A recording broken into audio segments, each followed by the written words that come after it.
Alright. Good evening, fine people of the internet, once again on this wonderful, relaxing Saturday night. So, this is a stream I've been foreshadowing for a good, week now. And for good reason. I've been pretty excited to do this one. Alright. Zop, White Mage, hail! I welcome all of you to the stream. And Duck too, of course. So again, I've been pretty excited for this one. Because I must have said 5 times, my last couple of streams I've been talking about, oh yeah, I learned how to somewhat arrange for orchestra, and I want to, actually put that to use on a song. Well, you're looking at the first couple of phases of that right now. I'm not sure how it's going to go. As the title implies, it's probably going to be scuff as a motherfuck, because this is my first time arranging such a song. But you never know. Maybe it'll actually turn out well enough. Only one way to find out. So, strap in, prepare your ears, all that shit. If you expected pure skill, then, I mean, granted, this isn't probably going to be quite as much scrubber as any given fighting game stream, but it'll be better, at least. That said, this is still not exactly something I'm extremely experienced with, so you'll have to bear with me. Gonna be a lot of fiddling this stream. Sort of, not really knowing what I'm doing. I have some ideas, but not a complete one. Yeah, we're really, kicking it old school in a sense. Because if you recall, my first month or so of doing this gig, I would just sort of, jump into the DAW, hit the record button, and just see what came out. In a sense, that's exactly what's going to be happening this time. Despite the fact that, I've tried to cease doing that over time, but new skill, new genre of music, might as well go back to my old tricks, you know? Alright, so that's enough waffling. So as you can see, I got the full orchestra already ready to go. Your classic strings, the brass, the winds, little percussion section. This reverb that simulates being in a concert hall, right there, listening to the orchestra do its thing. Again, much like any of my given metal tracks, I'm trying to fool you into thinking this was recorded with a bunch of live musicians, when it was not. Well, to the best of my ability, anyways. Even if I, by some miracle, finish the song this stream, this is only going to be phase 1. I'm going to be transferring all of these parts that I write today to a different orchestral sample library, a more professional one. Because the one I'm using right now, I might as well show you. This is what is called the Versillion Chamber Orchestra. This is a free orchestral sample library. And more specifically, I'm using a VST Rompler version of it, made by a developer by the name of Big Cat. They're nice and lightweight, they're free, but they sound just a little more scuff than you would expect. Almost video gamey in a way, which is not what I'm going to want for the final track, but for just playing something live on stream and not fucking blowing up my computer, they'll do the job. Because again, we're just composing, maybe doing a bit of arranging, but by and large, we're not after the professional sound tonight. Because, of course, that will require me to actually have a song written, which is going to be the first section of the stream. Not sure how long we're going to go, but we'll see what's up. That said, I do have one vague idea already. There is one major thing that I know that I want, and that is that I want this song to be in the key of B-flat natural minor, which sounds something like this.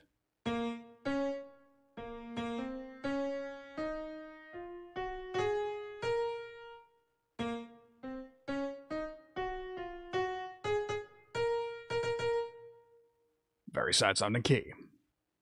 And a key that you've probably heard me use before if you are a real OG on my channel.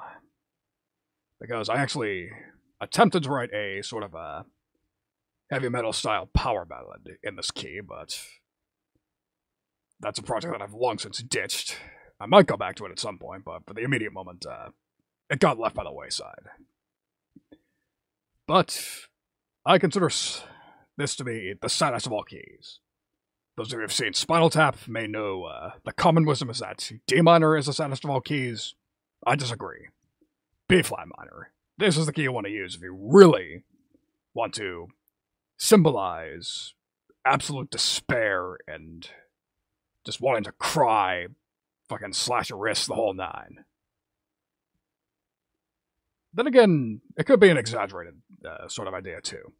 D minor makes you cry, fucking B flat minor might make you want to just throw yourself off a building immediately after listening to it. Either way, I just like B flat minor. Zop.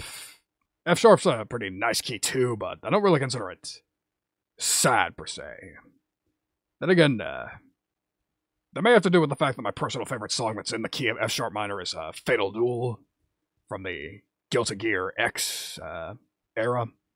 It was in X too, but yes, that song is in the key of F sharp minor. I don't consider that one particularly sad. That's more just sort of dangerous, like rage, just that sort of idea. Not really despair as it was. Then again, if you are judicious with your chord usage, you can make any key sound like complete despair, but doesn't matter. Whatever the case, we're going with B flat. That is what I've chosen, that's what you're gonna have to live with. So, at any rate, B flat sounds like this.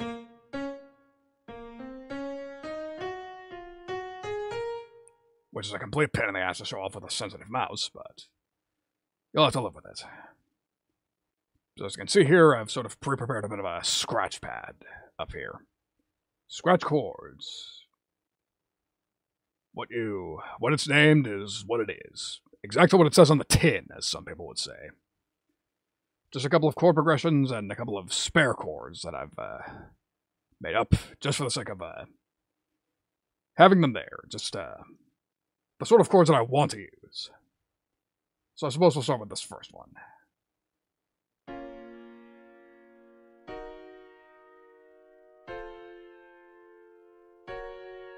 Let me turn it up.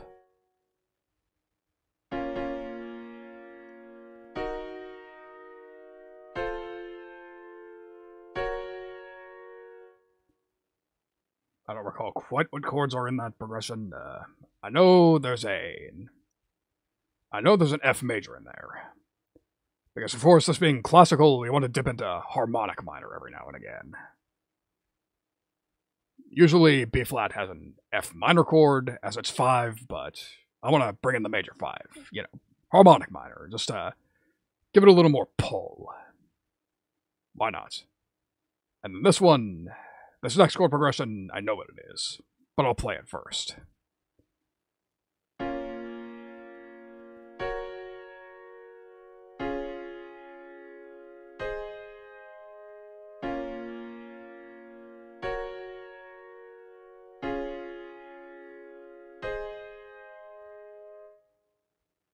So that particular chord progression is actually one of my favorites to mess with. That said, it's probably one you've heard before as well, even if you have not attended any of my songwriting streams or listened to my music or any of that. This is a chord progression that's known by many names, but its most famous is probably the sensitive female chord progression. It is a minor key chord progression that uses every single major chord in the key. So, in this case, it's B flat, which is the 1, G flat, which is the 6, D flat, which is the 3, and then finally A flat, which is the 7th. Very nice sounding chord progression. There's a reason that every female pop artist, this is the chord progression that their breakout hit uses. Again, it's a bit cliched, but, you know. On one hand, if it ain't broke, don't fix it. On the other, it's not as ridiculously cliched as that fucking chord progression. if you've seen Rob Pepperonian's Pachelbel Rant, if you've seen Axis of Awesome's 4-chord song, you know that progression. That's even more cliched. That's one that I absolutely refuse to use if I can help it. Unless I can modify it somehow, but either way, not using it in this song. This is cliche enough as it is. And then there's these final 2 chords.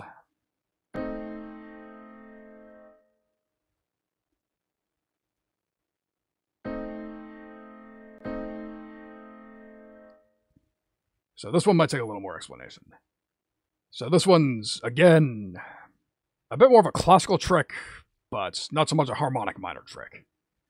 This is an A diminished triad, otherwise known as a half diminished chord. This is a very common trick in the classical lexicon, where if you want to resolve to B flat, if you want to resolve to a B flat minor chord, then one of the easier ways to do that is to, well, if you want to resolve to any minor chord or even any major chord, well, usually more minor. If you want to resolve to a minor chord, you just build a diminished triad off of the notes chromatically right before it. So again, we're in the key of B flat. So in this case, I want to build in A diminished triad. Let's demonstrate that a little better. We'll copy it over to this track, copy this right next to it. And together they sound a little like this.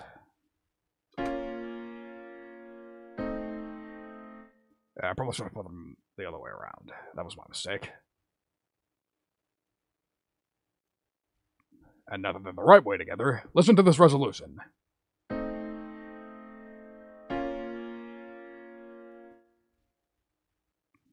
I think that sounds rather pleasant. It's a little more pull. Gives you a better idea of what exactly it sounds like. Because again, the thing about regular minor is that it's a little more almost floaty in a sense.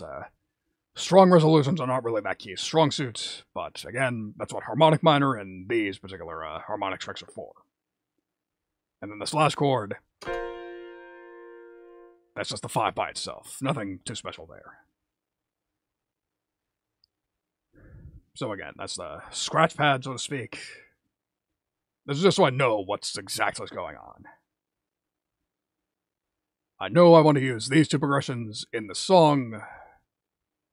I'm just not quite sure which I want to do with it. Just, you know, like I said, first section of the stream is going to be a bit more fuckery. Not the most entertaining thing in the world, but again, it's a vital part of the process, and you gotta know what's up. I like to show you, I just felt like showing you the process here. Just wanted to take you on the journey of making an orchestral song that isn't complete garbage with me. So let's start actually composing, huh? So, we'll start with this progression, why not?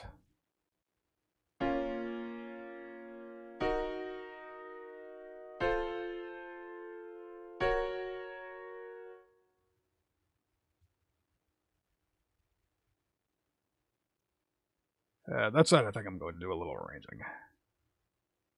So I'm thinking for the first 2 measures, we just start with some B flat minor. Just sort of introduce you.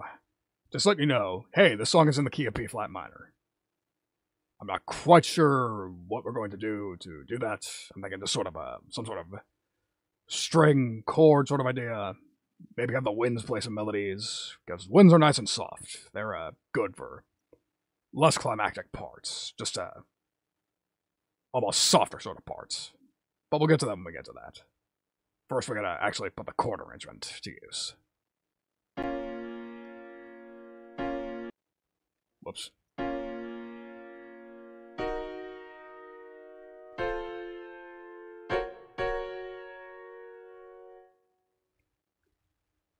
Furthermore, I did not mean to drag this completely over there.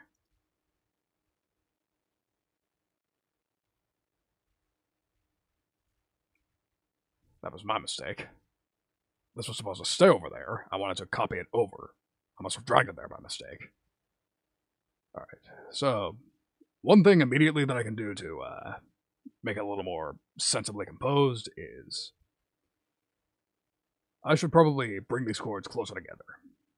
And with that, I'm going to use these convenient little buttons here.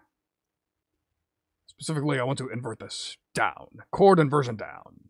Which is a fancy word of saying just playing a chord with the notes in a different order.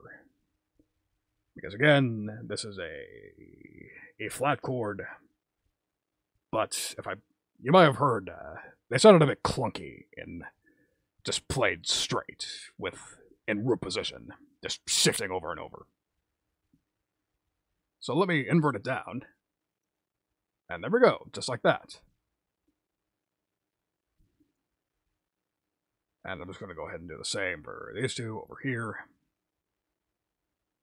Unfortunately, these notes don't have quite as much in common, so it's going to be a little clunkier. And let's hear what it sounds like now.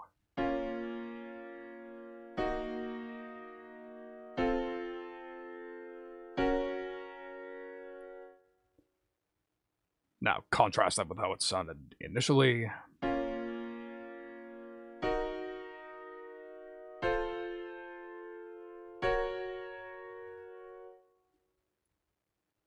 And our new progression again.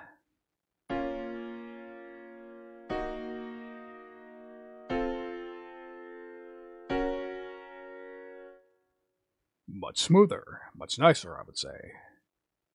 Wouldn't you agree? And I think we'll just repeat this once over. We'll call this our A section, so to speak. In fact, let's be smart about this. Let's use Reaper's little marker function. I just press M at any point, and we'll call this intro. 2 measures later, we'll call this A. No reason to really overthink it. And then I think right after that we'll launch into a B section. And I'm thinking we'll just keep it a bit simple. We'll just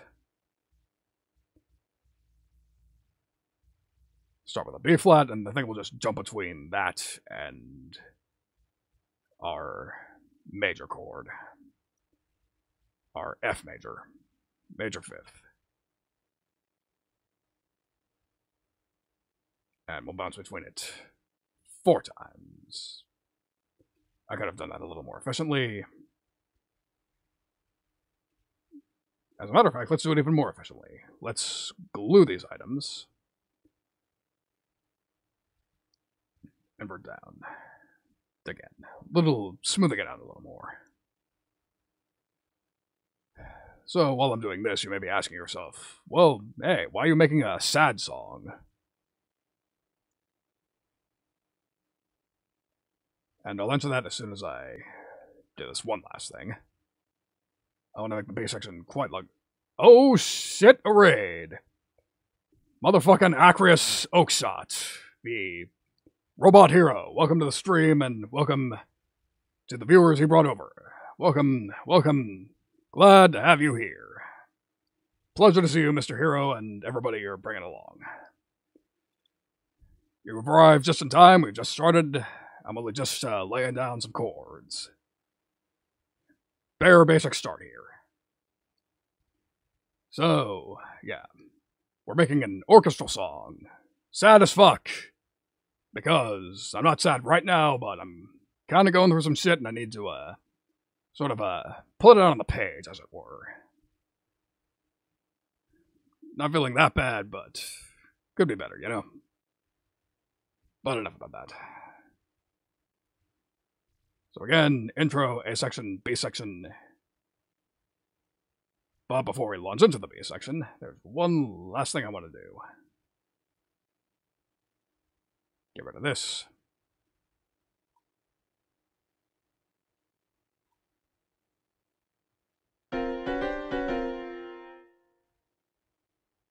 Let's see, I want to do a sus chord sort of idea.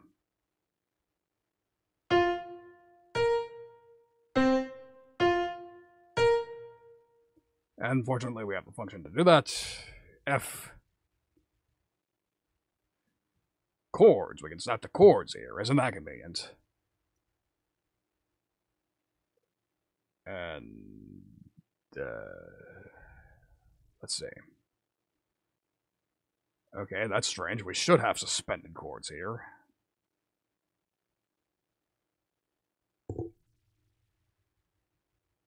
Okay, that's not right. Yes, exactly. You're welcome. Welcome to the stream, Kamagana. I believe I've seen you around. Pleasure seeing you here. Yeah. This will probably be a good time to mention that I've had more than a few. As is usual state of mind for friggin' Saturday night. But in a lot of ways, I write better when I'm inebriated. Much like any self-respecting artist. Let's move this over here.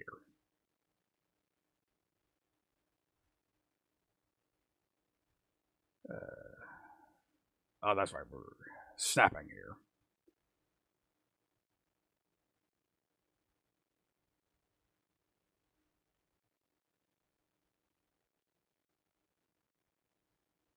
Man, I'm losing my shit. I could have sworn we had some suspended chords here.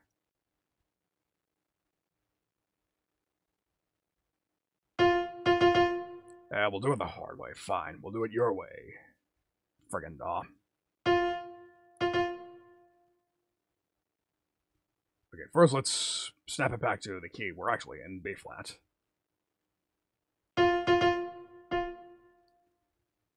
Insert a chord, suspended. I think it's sus4 we want in this context.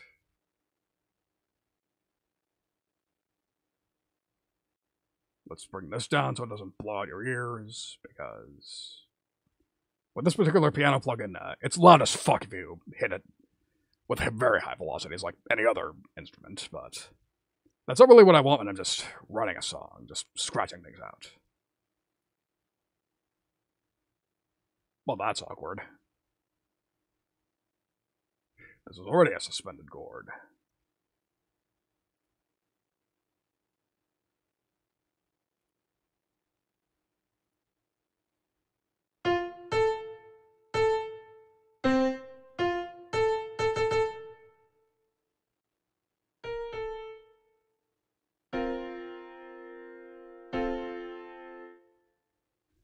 Well, there we go. That's more like it.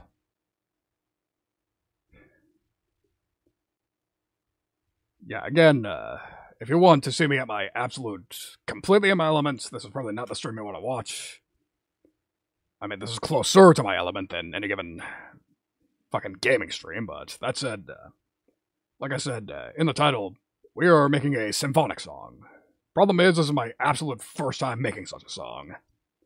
Which means we're gonna be doing some fiddling here. But you don't mind, right? Otherwise, you would have fucking bailed on me minutes ago. Alright, so C section again. We're gonna use this progression right here. This nice, poppy one. Exactly what we want for something nice, catchy, and digestible. But again, we need to make the progression a little smoother. And that's where these nice little inversions come from.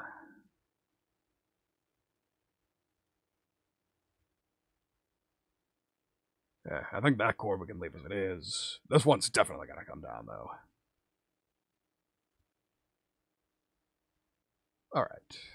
Looking good to me. Let's hear how this progression sounds.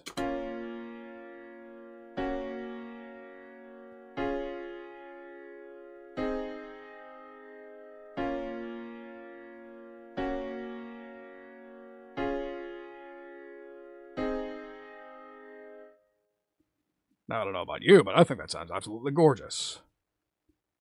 But to explain why I did what I did, let's play this progression as I clicked it in initially.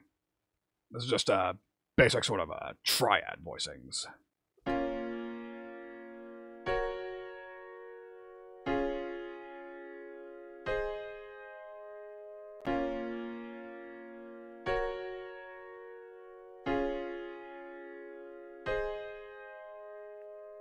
Now, don't get me wrong, that sounds nice. That's still clearly the same progression. Still gives me the feeling I want, but just sounds a little clunkier. Not quite as smooth.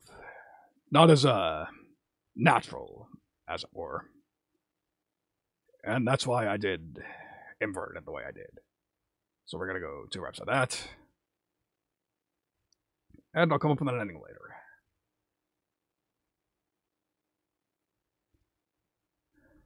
So, with that done, I suppose I might as well get a little bit more in the weeds, as it were. So I suppose I'll start with the big, one of the bigger tricks that I was taught. Once I find the proper key, there we go. Alright. Or no, I could have snapped to a chord. Anyways, so this is the big trick that I was taught to.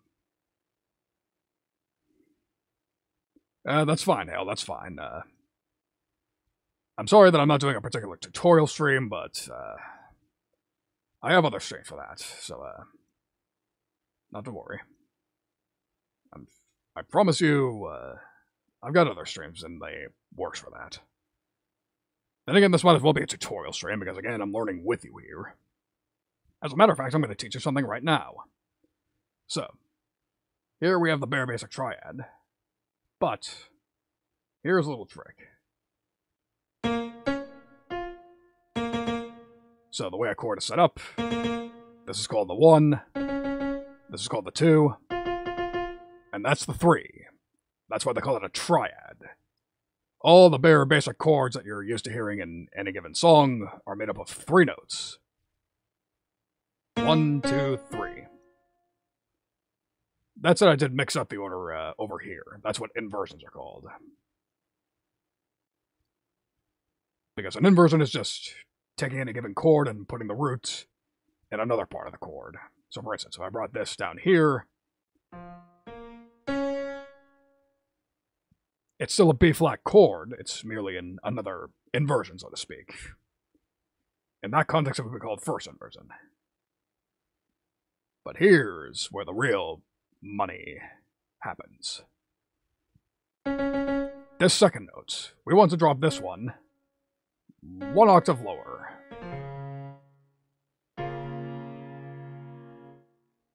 That is called a drop 2 voicing. And that is one of the critical components of arranging for an orchestral song. Specifically, we're writing this part thinking of the strings, the string instruments. So we have the violins, violas, cellos, and double bass. If we take this note and also duplicate it down here,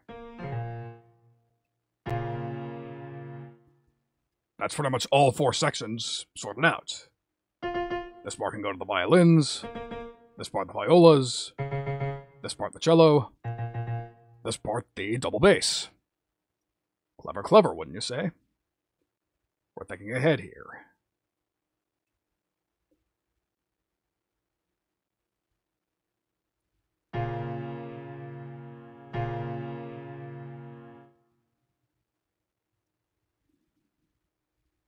That said, there is one. We might as well skip a step over here. Kind of skipping around here. We're at 120 BPM. In my opinion, that's too damn fast for the vibe I'm going for. Again, we're running a sad song. Something despairing. Something that's gonna fucking tug at their heartstrings. At best, make them cry. At worst, make them want to commit Sudoku. Yes, we're doing that sort of song. And if we're going to do that, we need to slow way down. So usually I would go like 90, 80, but no, I'm feeling extra slow. Let's go fucking 70 BPM. How's that? Let's hear how that sounds.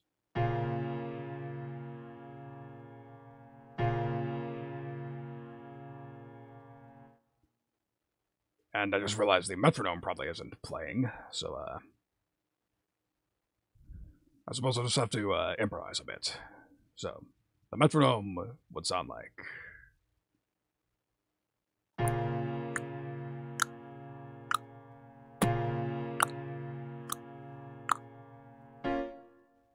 Again, dirge flavor, low and slow, exactly. I'm not sure if my beatbox metronome actually got the idea across, but we will see.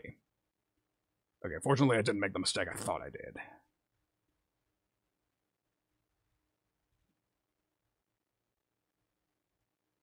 Alright, move these over. I want to repeat this first chord for 2 more measures. How's that? And if I recall correctly, these 2 comprise my A section. Whoops. Careful. Let's go this all the way over there. And I actually want to repeat this twice, much like the C section. Not to be confused with the other sort of C section.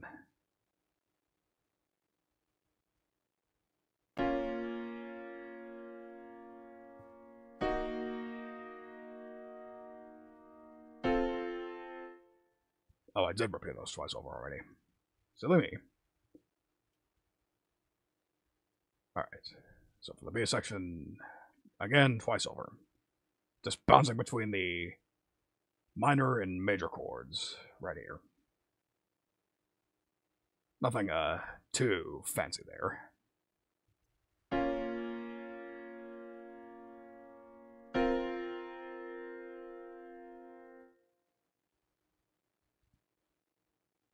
Nice and simple.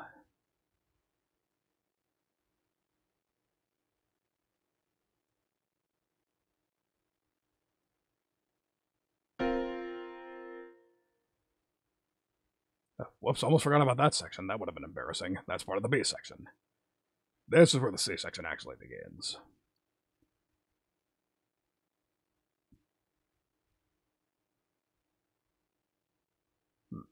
That said, I should probably, let's bring this chord over. Our little, diminished resolution here. Fuck.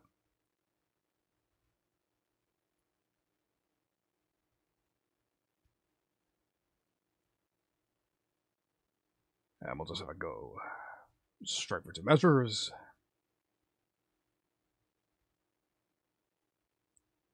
That's part of the A section.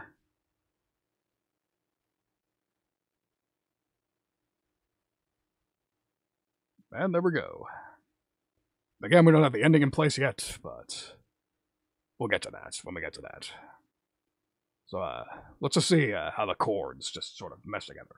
This is hardly the full song, this is just basic piano chords, but again, this will give me, I want to know what I'm doing immediately. Just want to make sure that I'm harmonically in the right place.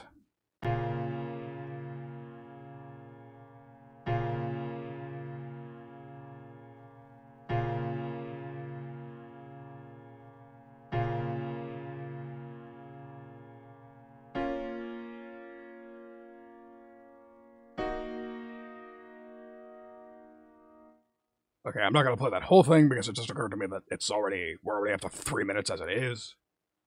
So, yeah. That said, I already do have an idea. So I think what I want to do for the intro is I want the strings to sort of gradually ease into the B-flat minor chord, and then I'm probably going to have the winds play sort of a melody, whatever I come up with for that, over it.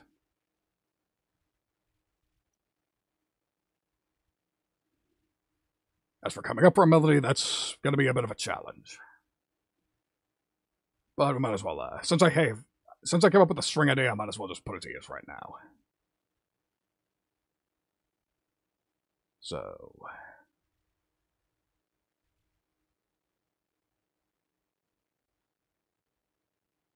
we're going to take this particular... Fuck, not the whole thing, just this measure.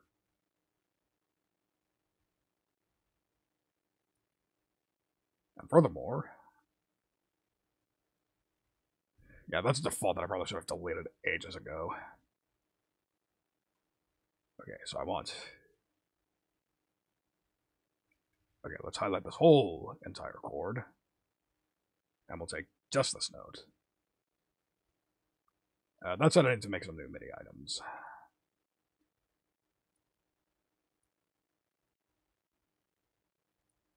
Insert a MIDI item. There, there, there, and there. Simple enough. So we're going to take this highest note, copy it.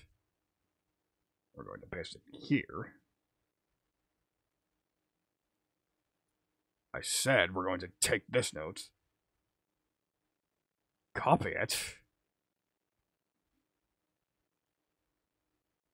There we go. Now we can paste it there.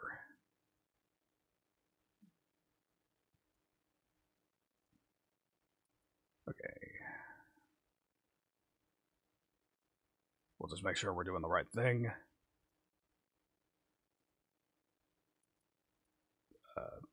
Pardon? I think I might have accidentally placed it out of its range. Might be too low. So let's open the effect. Yep, just out of its range.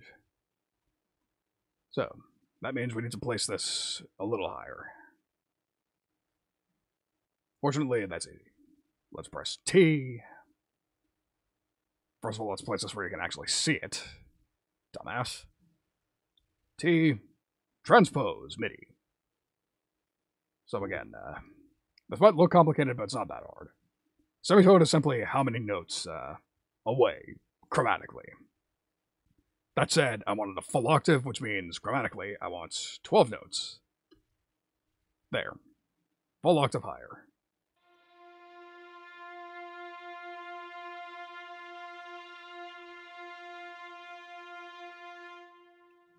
Actually, no, I think I want it even higher than that.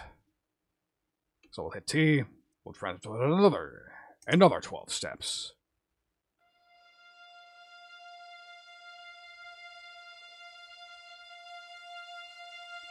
Perfectamundo. That's what I want. Okay, so we take the next note in the scale. This B flat. Copy it. And then we go to the violas. Control V, and we paste it there.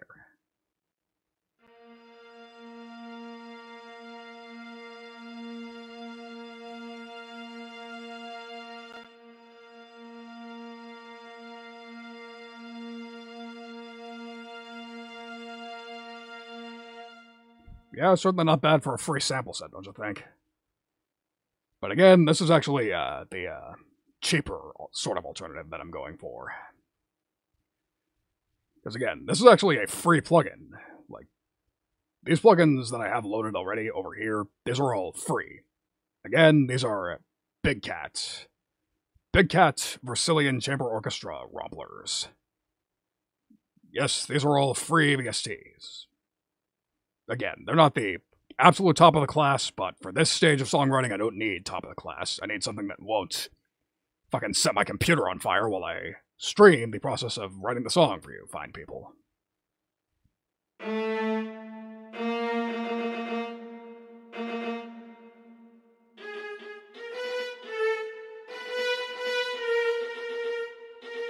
Okay, so I want that note to play. So, this particular take, we can transpose only one octave. So let's do so.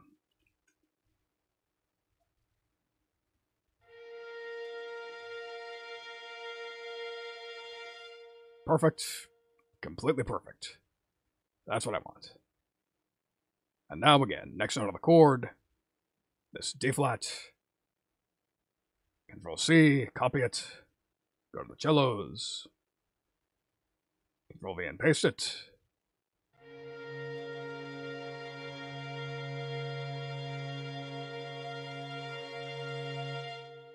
Sounded perfect to me. And now last note. This little root B flat. Control C. Go to the double bass part. And then Control V it. Well, spiritual brother. Carmine, pleasure to see you. I get a feeling you'll like this. So now, we've completed the chord. Let's hear how it sounds all together.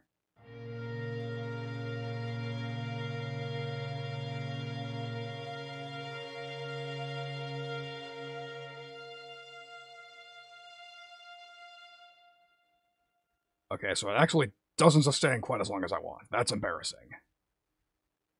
Well, I'm glad you do.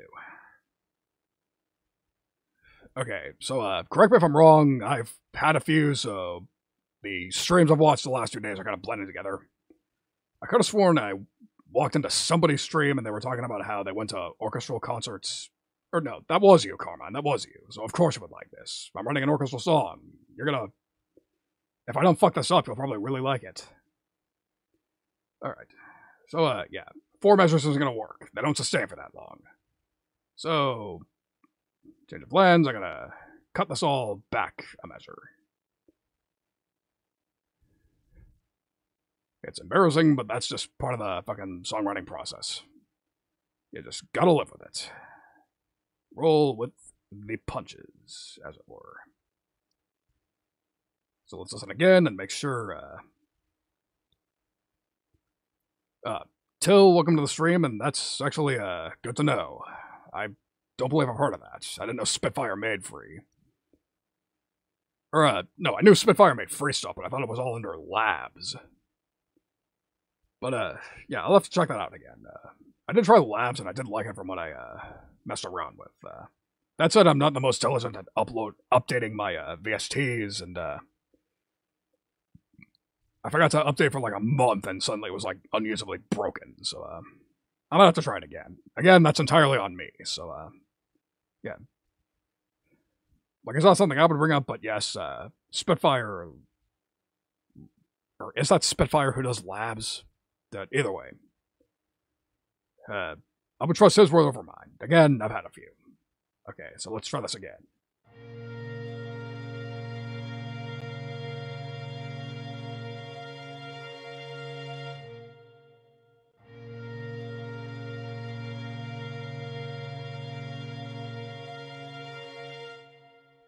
Okay, that double bass isn't sustaining as long as I need it to. I gotta make sure I'm not doing something wrong here.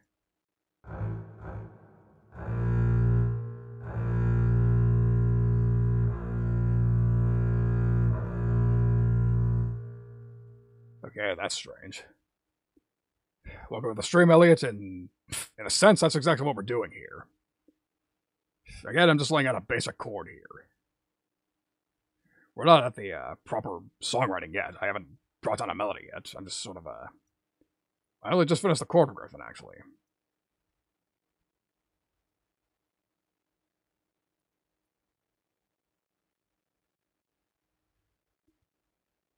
And to that effect... Alright, I gotta move on from that. Come to think of it, I don't know why I'm so concerned about it. Yeah, what the fuck am I doing? I just mentioned. This is just what I'm using temporarily for the first half. My proper orchestral library is probably not going to do this shit, so... Fuck that. I do not have to care that it doesn't sustain long enough, because I will not be using it in this particular context. The proper library will sustain as much as I need it to, so screw it. Okay. So, let's move on from that for a second. Let's go back to this piano scratch pad idea we have here. Because I need to actually start coming up with melodies. I need a motif. I need to think. So let's play this progression. We'll do it the usual way. Well, usual for me. You don't know my usual way. So that is, I need to loop this part over a couple of times until I come up with what sounds like a good melody in my head. And I'm going to leave the metronome on for this. Not that you can hear it. Because I figured, see, the plugin that I use to make sure my DAW audio can reach the stream does not pick up the metronome. I figured out that was the problem long ago. But it's not that big of a deal. As long as I can hear it, we are fucking Gucci. So, I'm going to play this loop a bit.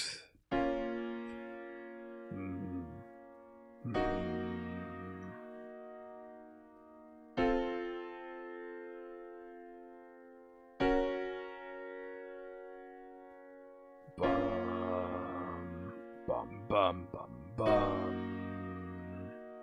Bum, bum, bum. Bum, bum, bum, bum.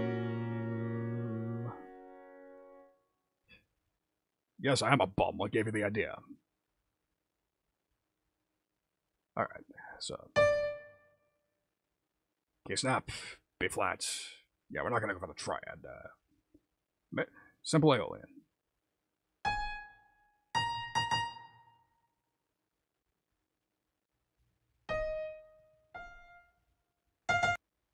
Oh dear. Well. Slight hiccup there. I hope that didn't sound as unpleasant for you as it did for me.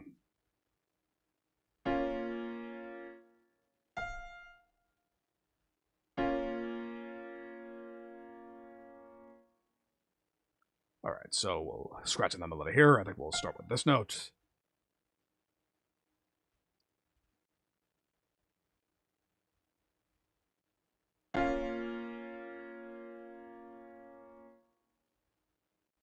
Okay, so. Yeah, you're welcome, Carve. That's fucking what I'm here for.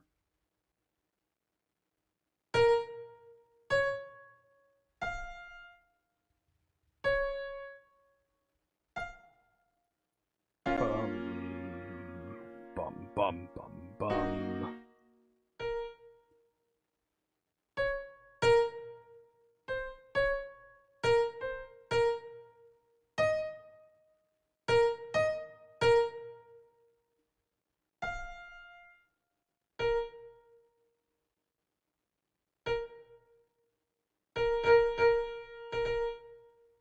You know what, we'll max the velocity of these close to it. We'll make sure they're louder than the rest of the chords, just so I know what I'm doing.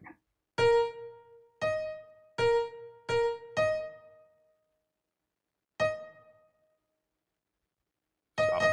Please stop buzzing, Mr. Computer.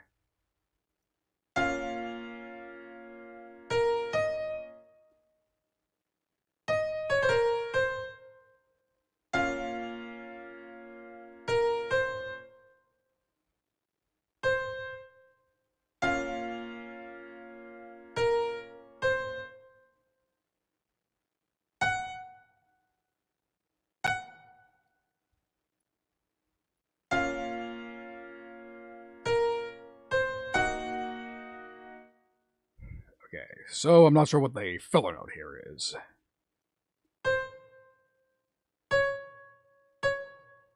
Probably that. We'll see.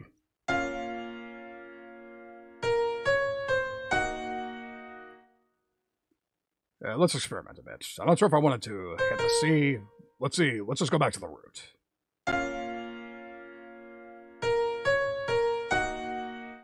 Yeah, back to the root is. I like that better.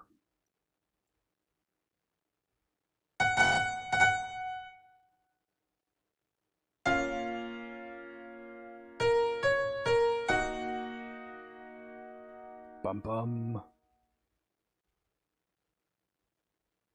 And I think for that particular articulation, I'm going to want 16ths.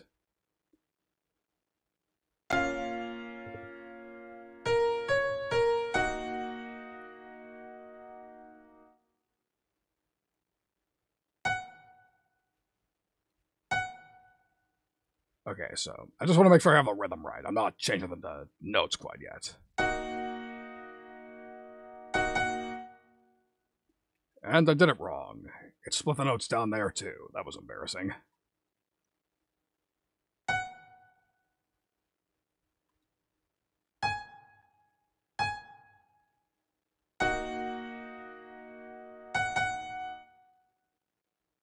Not quite.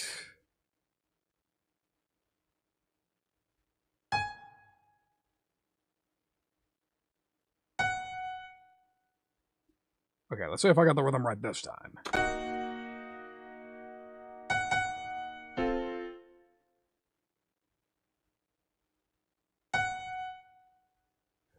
I'll get this right eventually. Just be patient with me.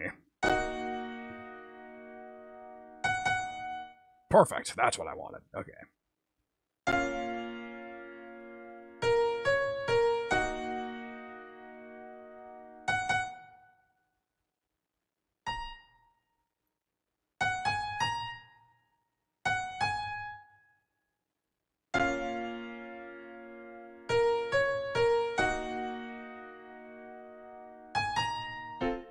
Perfect.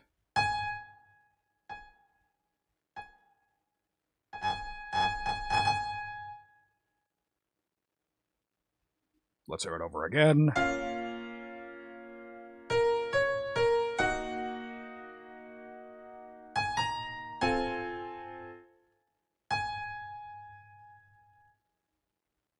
Okay, so in key it doesn't sound right.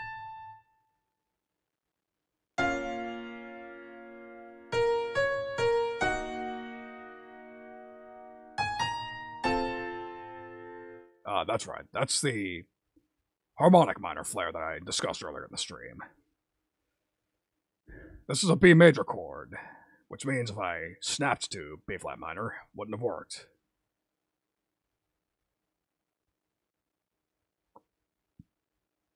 Alright, let's get this back to eighths.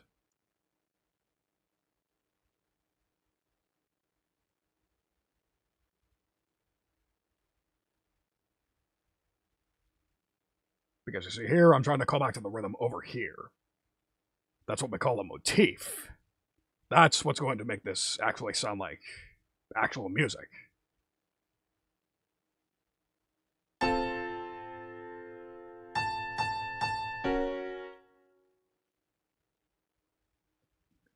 Bum.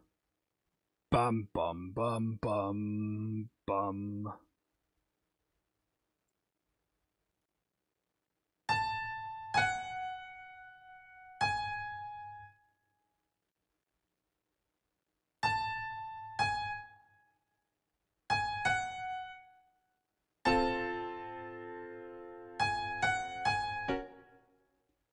Okay, a little too high.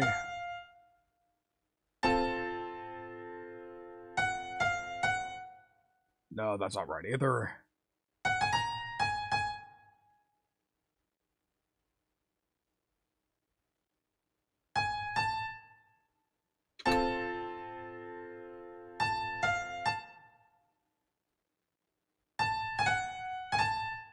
Okay, this I want to stay up here. This one I need to move down. Someplace, not sure where.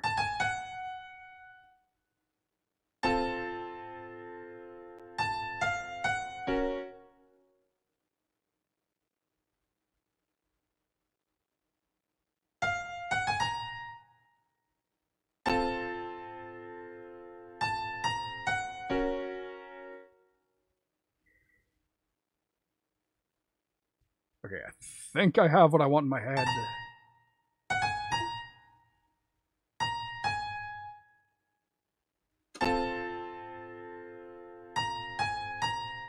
No, that's not right either. Fuck. Okay. Bum, bum, bum, bum, bum. Bum. There.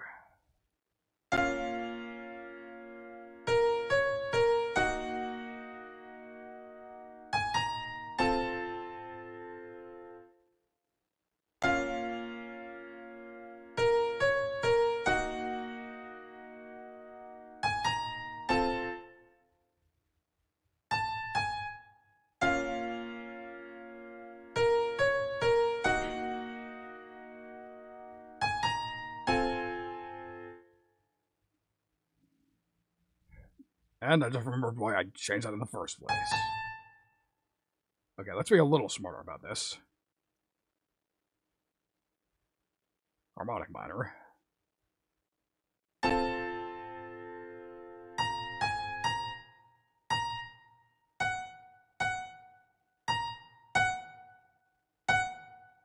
Okay, I definitely want this low note to be here. I know that. That puts my mind at ease somewhat. So yeah, writing melodies is hard.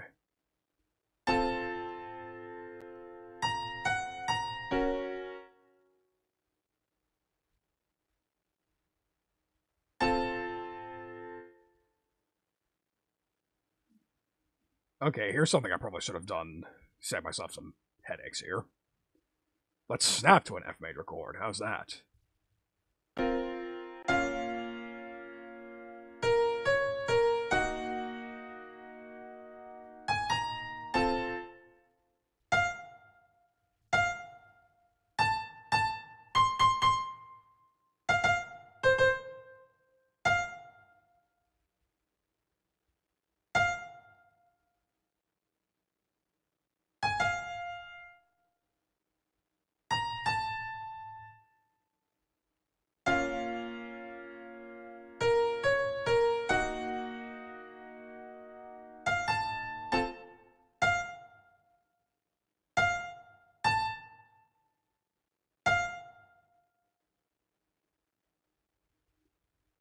Let's go really out of the box, because I think it's a little too janky of a jump. I don't want to go to the high 6, but I also don't want to dip to a low. But these two notes are the only ones in the chord that actually make sense to go to. Which means I need to bring the scale back.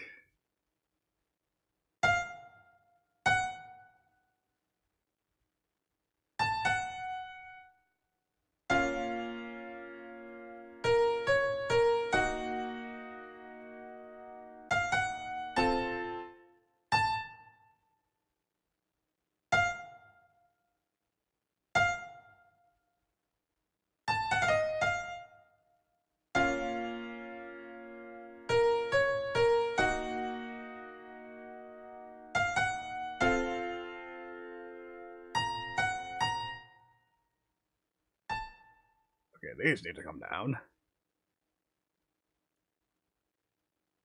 Let's step back to regular minor for this.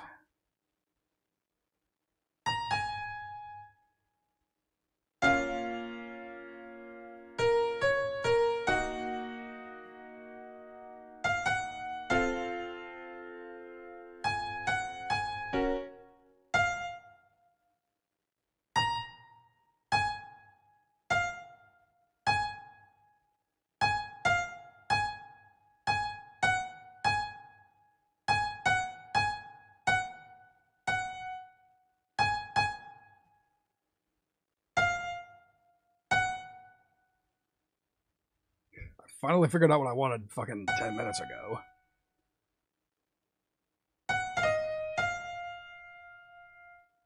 So yeah, for those of you who think songwriting is wizardry, no, it isn't. It's just, this is the process right here. This is just scrubbing along, praying that you get something that sounds good.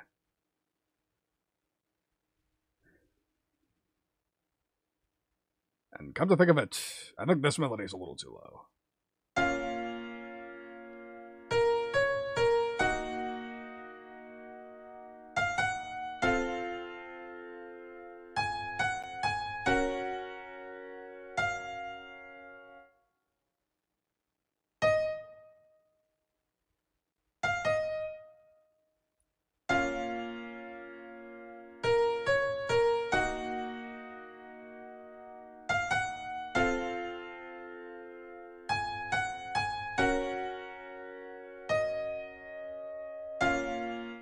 There we go. That's what I want.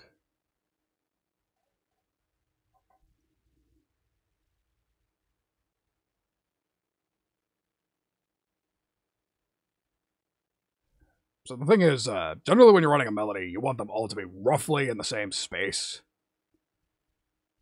Like, ideally, we'd bring these up here someplace, but sometimes you just gotta know, like, running a good melody means that you need to judiciously understand, like, okay, this might not be within the range I'm looking for, but it makes it sound good. It makes it sound a little more interesting. Like, there's a little trench there. Gives it a little harmonic interest. So, sacrifice. Because again, we could bring it all the way up here, but then that would sort of kill the flow of the melody. So anyways, let's copy all this. Let's paste it over into this section. Oh, I didn't want to highlight the whole damn melody, just this measure of it.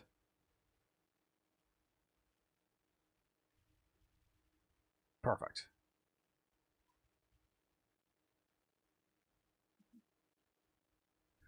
So, I want to alter this melody for the second rep, but there's only one thing I really need to do. These two notes need to change. And for that, we're going to snap to an F major chord.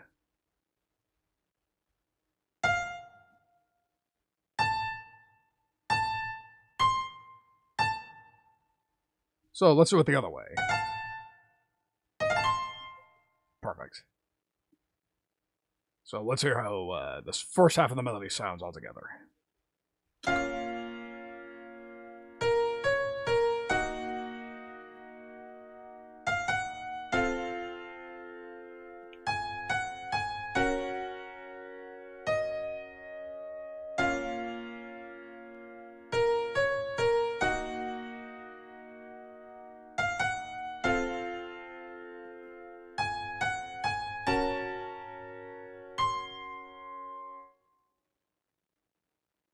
Okay, that sounds a bit ugly.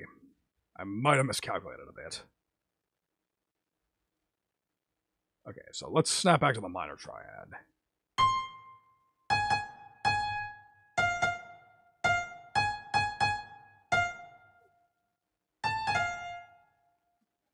Okay, let's hear how it sounds this time. Okay, pardon the double click. I think I've mentioned this before. My mouse is a little sensitive.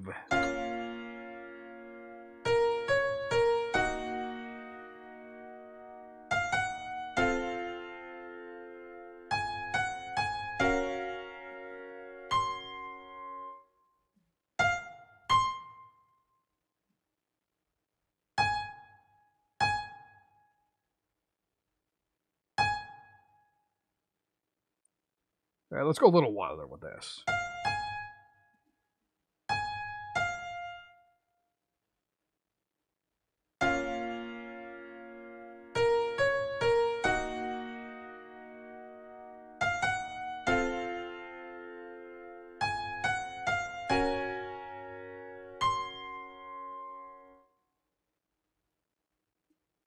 Alright, so just to ensure that I'm doing the right thing here, let's copy this over.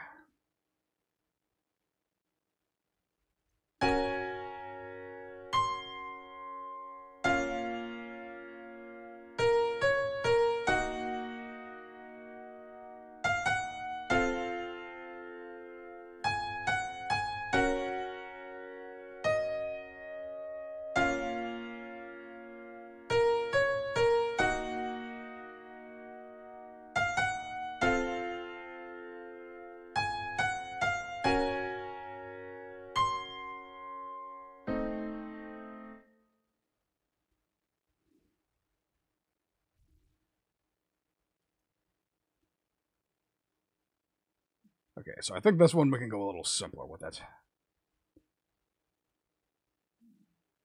I know what note I want in my head.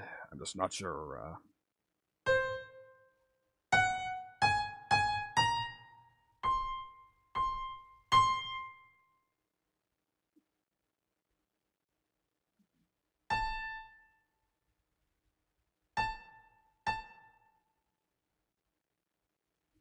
Let's be smart about it. Let's snap to it. Chords diminished. There we go.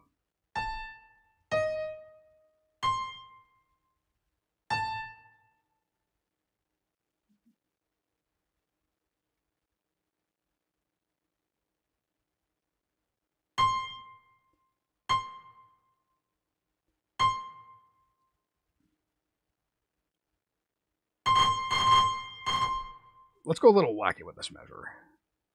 So, we have a bit of a jump here. Let's just fill in the gap with the chromatic notes.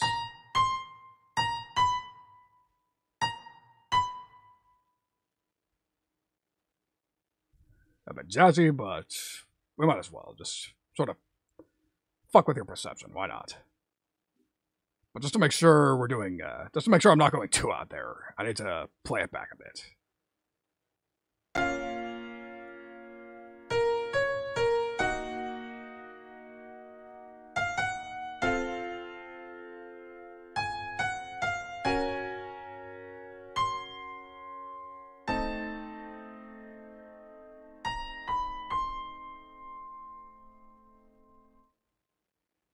Works for me. So let's skip a couple steps here. Why not? So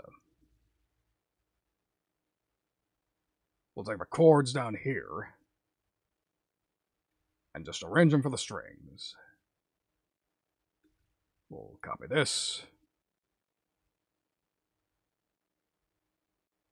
We'll insert a new MIDI item. Paste it in. There we go. Now again, we're going to want to take these second notes right here.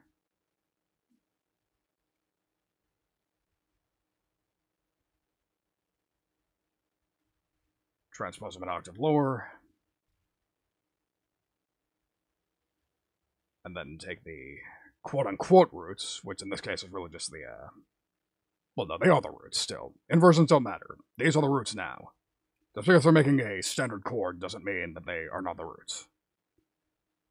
But either way, we are also transposing these down an octave. And I'm a fucking moron. We're supposed to copy them first. Okay, C sharp 4, that means we need to bring these down to C sharp 3.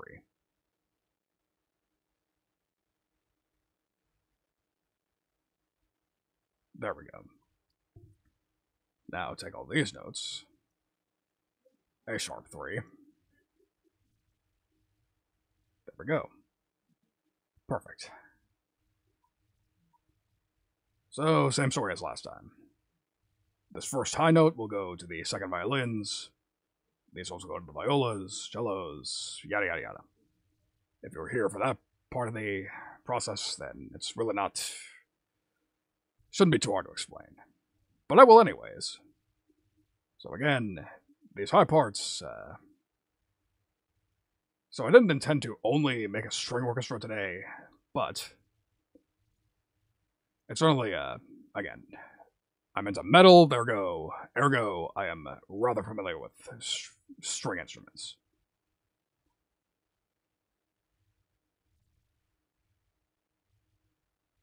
Now, these gotta come up.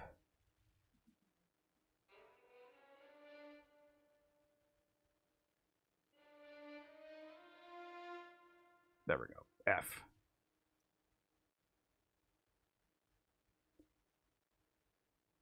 Now we take these notes.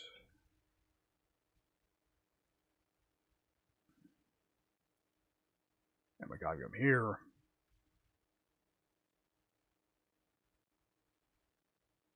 Transpose them up an octave. I come to think of it, these could probably stand to go. These could stand to go up another octave. There we go. Almost forgot my lesson from these.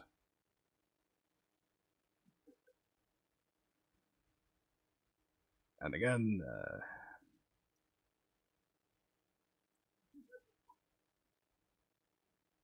these two can stay largely the same. I get the strange feeling I'm doing something wrong, but we'll get to that when we get to that. Because if I wanted to look like a complete machine, I would not be doing these streams. I would just leave the magic to your imagination. But that is not my goal. As a musician, as a VTuber, as none of that shit. I just want to show you the process, warts and all. And show you that quite some work goes into these. Okay, let's make sure I didn't do anything catastrophically wrong here.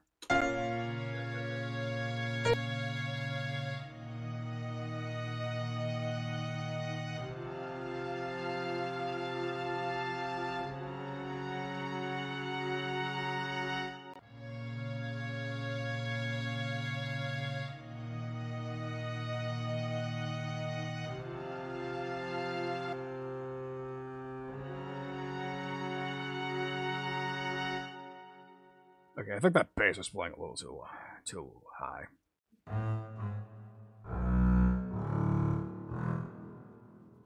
Which means, pretty obviously, they need to be transposed down an octave. Let's see if that worked.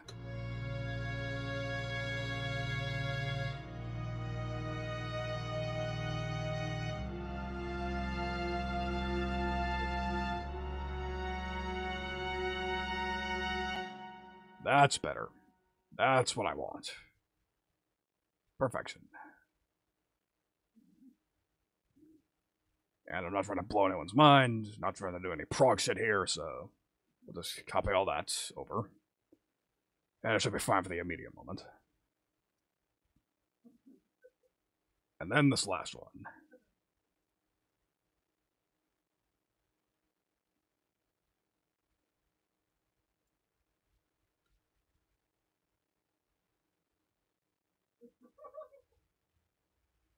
Alright, we'll do that.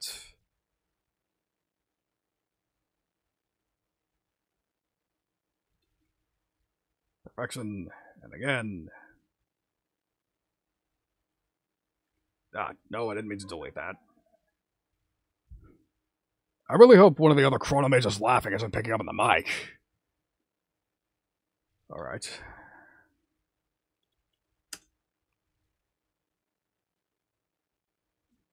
And bring this back where it was. Alright, bring it down around there.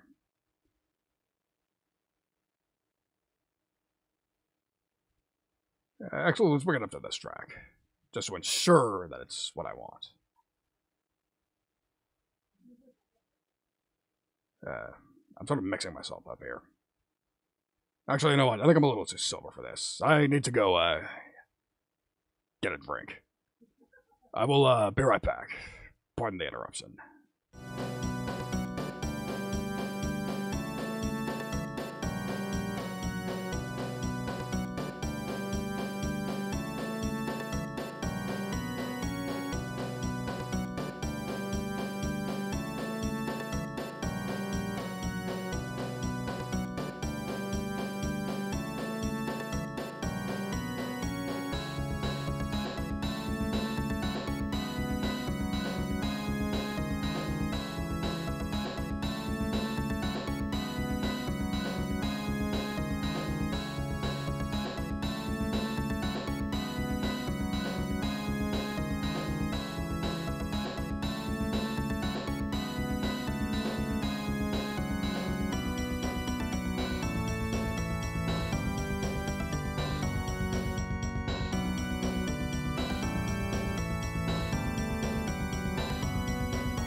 Alright, my apologies, I'm back. Somewhat rehydrated. So, yeah. I should really make sure that I actually got this chord right. I don't know why I didn't do this in the first place, but...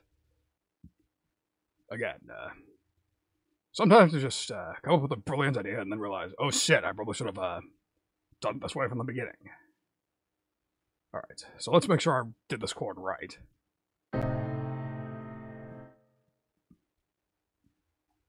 And surprisingly, I did. Okay, A diminished triad.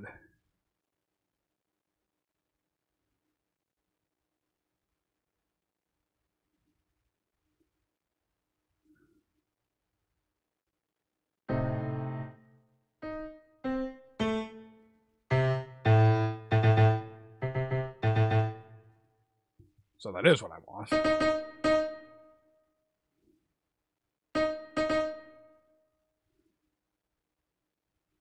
Alright, let's bring this.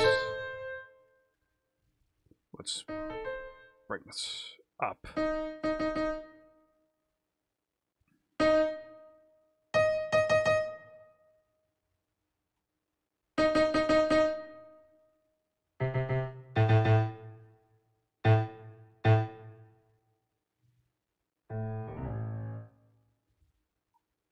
Okay, I think I got it right this time.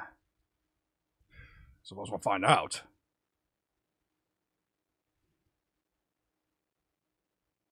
Alright. So, guess we'll start from the bottom this time.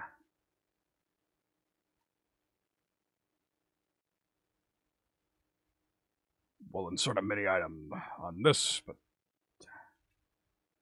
Okay, make sure this one's clicked. And now, I said, let us insert a MIDI item. There we go. Place it in here. And that's still too fucking high.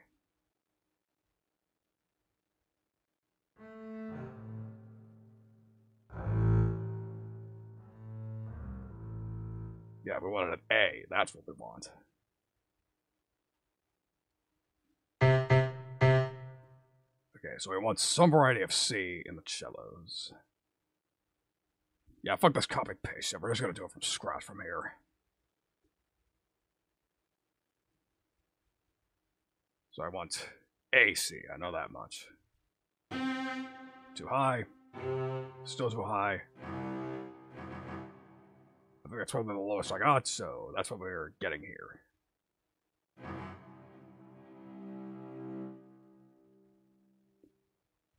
Alright, so...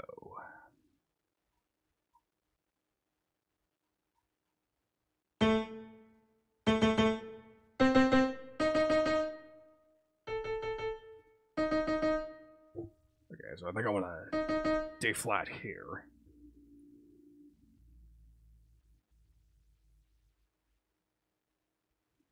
Or maybe I want an A.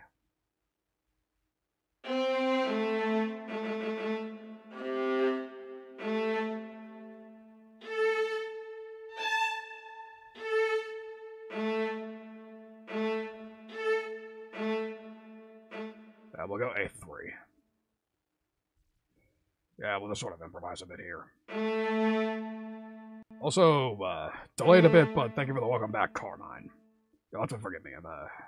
Yeah, when I get in a bit of a groove here, shit tends to happen.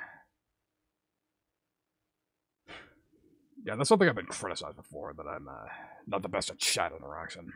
Like, obviously I try to pay attention, but at the same time, like, not the best at striking up conversations, you know?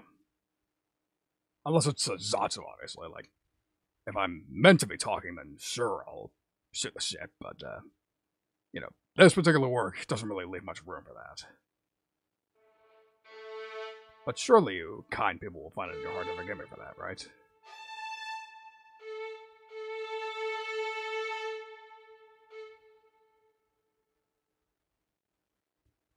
Alright, so I think that's the full chord. Let's make sure.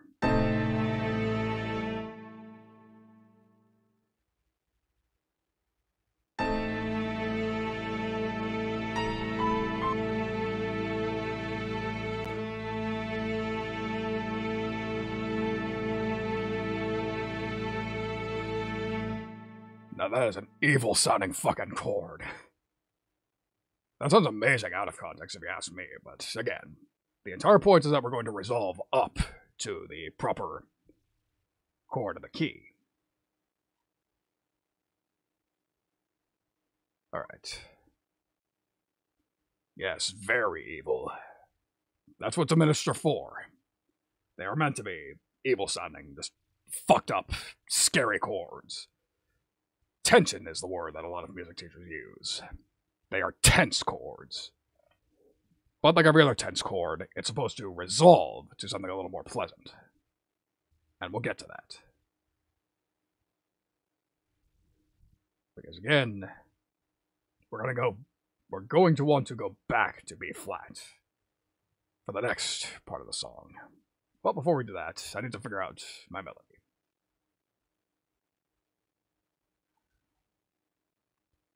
So we have the chords, doing that. Let's see. What I'm wondering is, should I keep it simple and just have the first violins do the melody, or should I have one of the brasses do the melody? You know, on second thought, I will keep it somewhat simple. I'm looking like enough of a fool as it is. I should really just, stick to what I know. Thereabouts.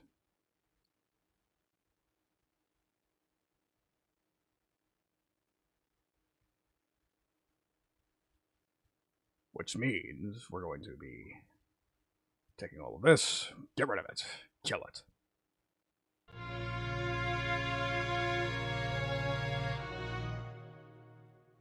Okay, this needs to go way up. Minus 12. Or, no, plus 12, but my mistake. There we go. Alright.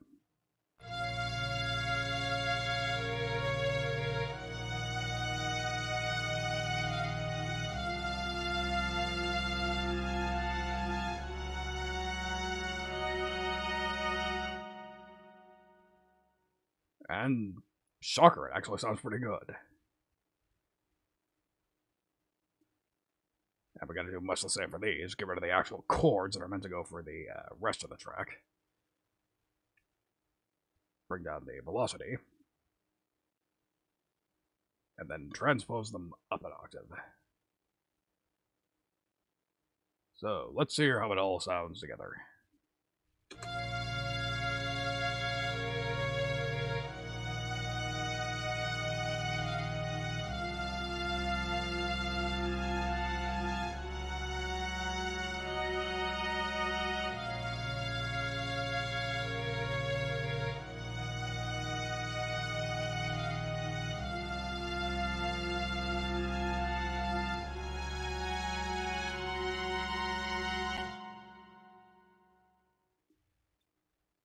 So, sounds good so far, so we'll copy it over, and then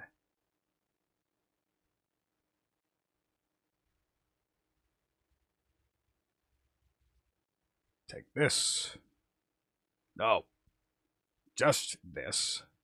Good lord. And again, delete the chord. Transpose this up an octave. But let's make sure that it sounds right.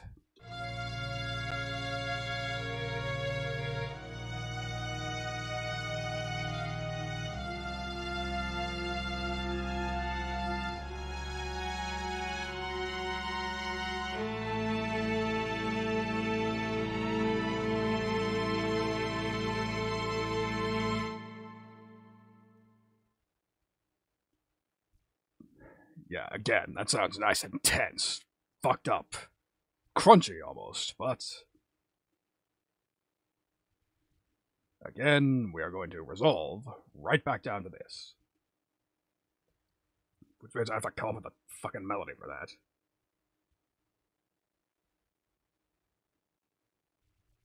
Or do I? Because here's where the real smart composers... Here's a real smart trick. I could come up with a brand new melody from scratch, or I could just use one of these little motifs that I've already come up with. And I think this particular part would be a perfect foreshadowing. If I just sort of, well, I'm getting ahead of myself slightly.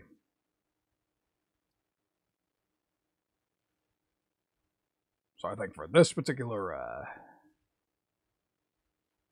I think we'll call a break for the strings on that one. And instead, we'll go to the brass. That said, I need to familiarize ourselves with this somewhat.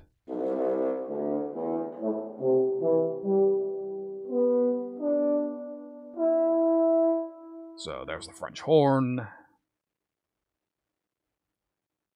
This is one trombone.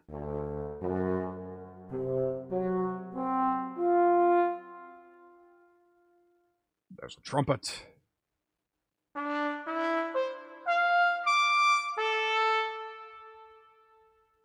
And finally the tuba.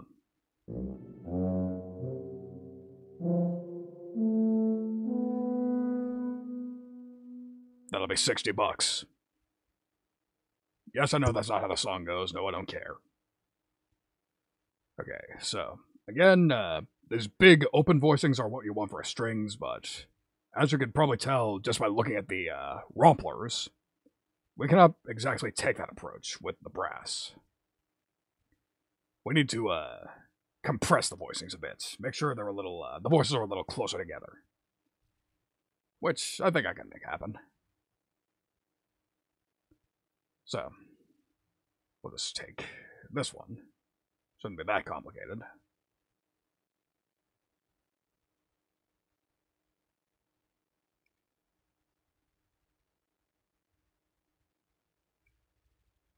Bring this measure over to the brass bus. We'll just leave the chords as is, but we'll do something similar.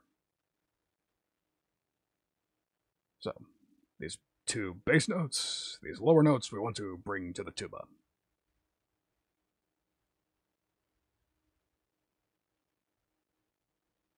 Which means we need to make another MIDI item.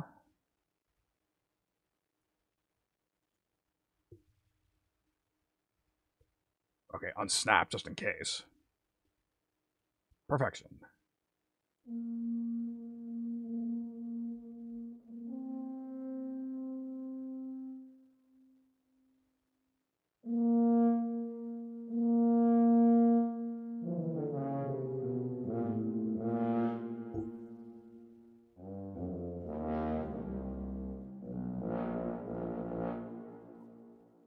Okay, I can probably stand to bring this down at least one octave. So minus 12.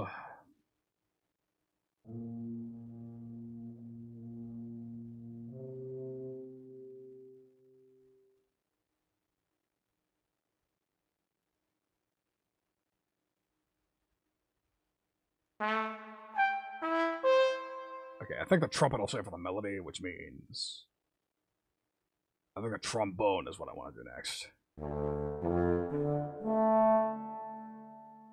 Which means this middle voice here is what I'm going to want. Copy that. The MIDI item. Paste it.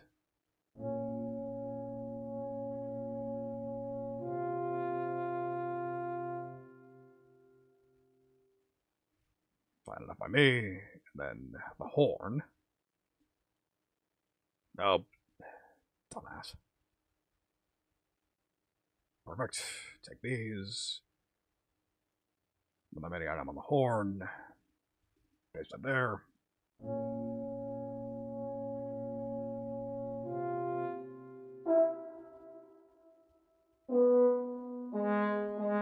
And fuck my life, that's out of the horn's range. So we gotta bring this down an octave.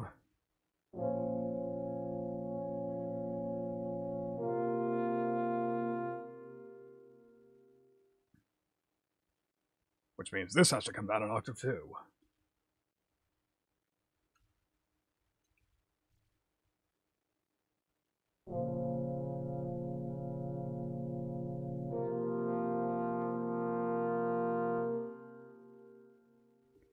Okay, so that didn't go quite as planned, but we can adapt to that.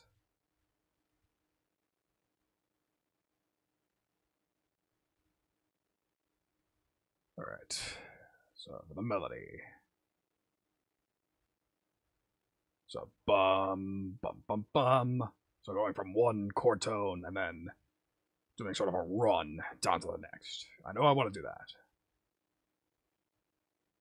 So let's highlight this, insert another MIDI item.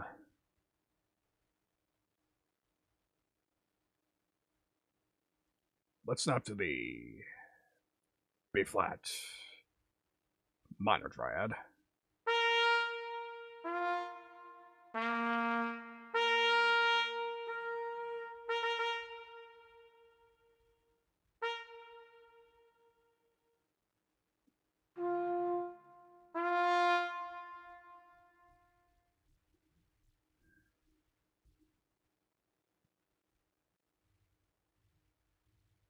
Okay, and we're bouncing between B flat minor and F major.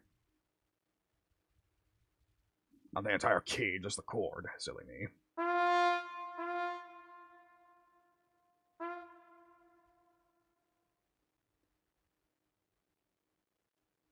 So,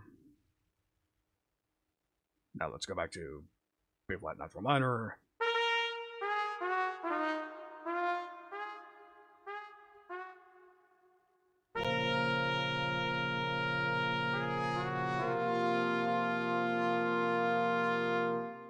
Yeah, especially with the brass, you can tell that this is a very budget sort of orchestra library. But again, we're only writing. We're not actually, this is not the final arrangement by any means. I'm going to transfer this, like I've said before. I'm going to transfer this to something significantly more professional sounding after I'm finished writing everything. So it's not that big of a deal quite yet. That's I just roll to check if there's not a better articulation I can use.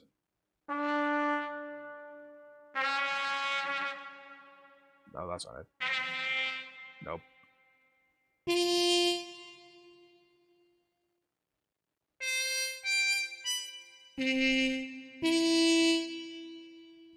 Well, I guess that articulation will be useful if I ever want to do swing jazz, but for this one, I don't think I'm feeling it.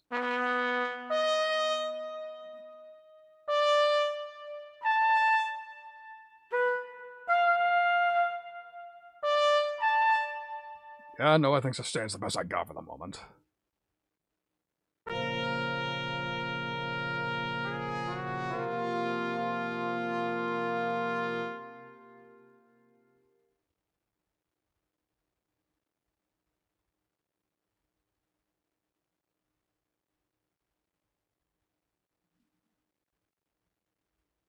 Alright, so I might have to improvise a bit here. I don't want to just bounce between the same two notes every time, so I think, yep. Bulleting, thank you for the follow. Welcome to the stream. Pleasure to have you here. Fuck yeah. So, yeah. Well, that kept me on my toes. Oh yeah, I'm streaming, that's right. But, yeah. So, obviously back when I was just writing the progression in the piano, I was just bouncing between two chords, but I think I want to do something a little different. I think for the second rep of these two parts, I think I'm going to, let's see, I know I want to do something different, but I'm not sure.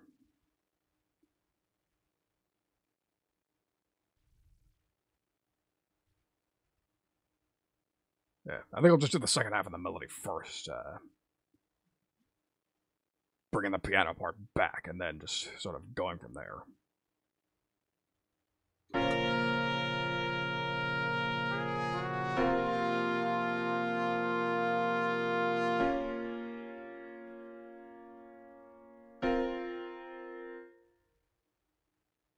Yeah, that's a good progression. I want to keep it, but at the same time,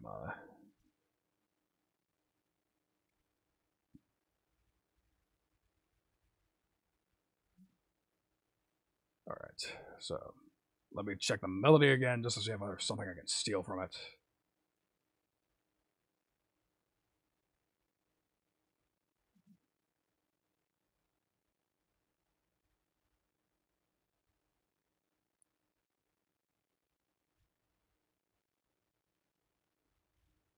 Let's go back. Might as well just listen to the whole section over again. That's one of the easier ways to ensure that, just to check what you're doing melody-wise.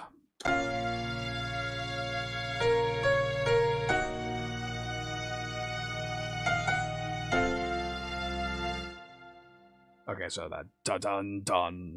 I think I want to use that. I know I want to use that for over here.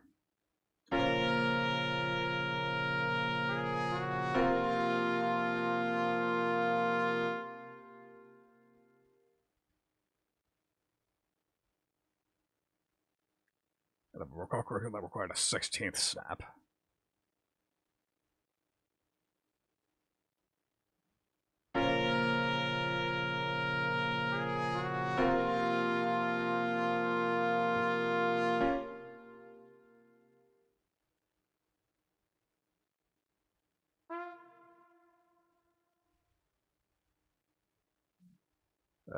Okay, let's be smart about this.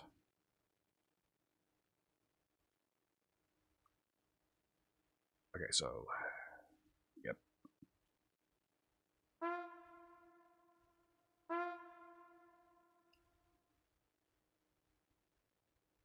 Okay, so... That's a rhythm I want, but I don't know where I want to place the notes. Let's add... let's skip ahead a bit. B flat minor Triad.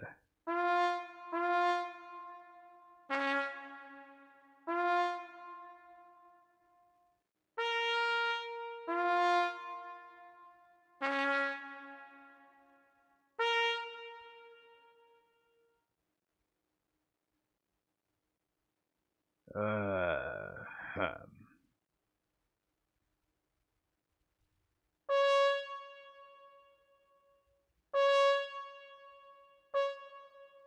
we might as well go a little off the wall here.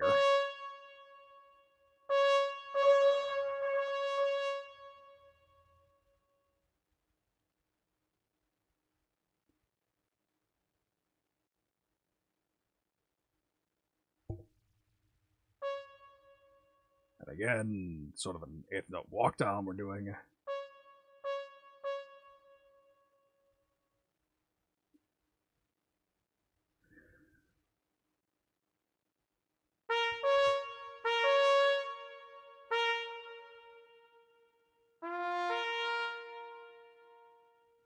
And we'll just go back to the natural minor scale so I know where I had to place this note. There we go. Let's see how it sounds.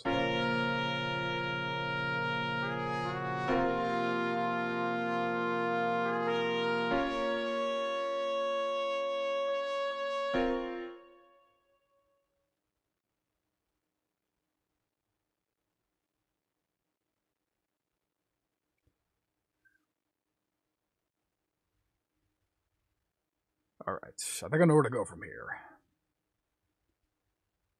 I want to go for that classic sort of a sustain sort of sound.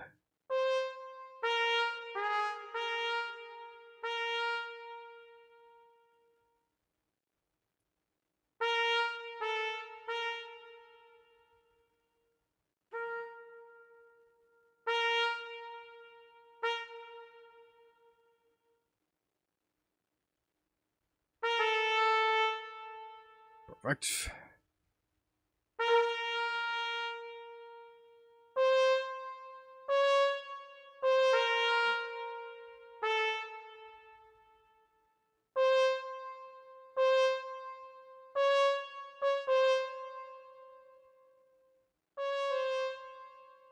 Okay, so usually I would want to play a different note for this run, but I think for this one we can just stay where we are.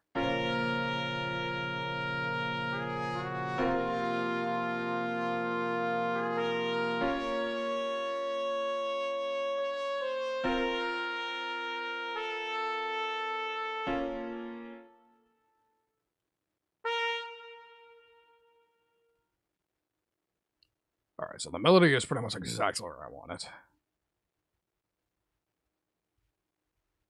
And I just remembered there was 2 reps of this.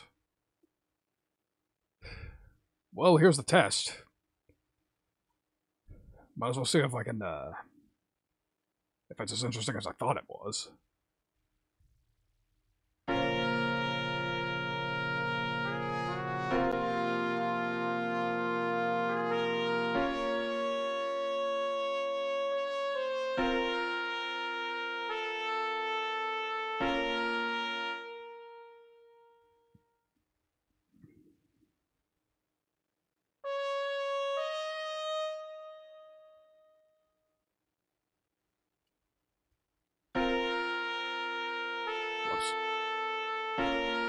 Okay, so I think that one note that I changed should make it the melody overall a little more interesting.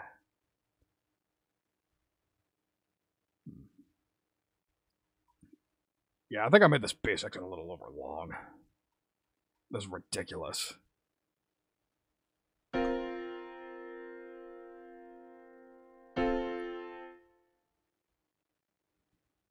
Yeah, 4 reps is enough.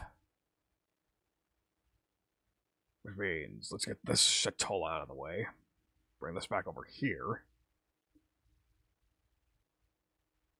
And bring this all back. Yes, again, that's part of the songwriting process. You make a section and then you realize, oh shit, this is sounding saint angry. This is going on for too long. We should chop it up a bit. Or I should chop it up a bit. I said this like I'm in a band, but I'm not. This is all my own doing.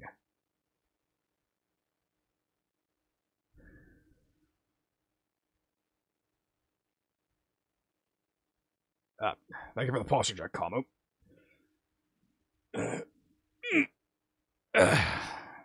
Wait, that's posture check. That was my stretch noise. Whatever. Close enough. Alright, let's get back to work here.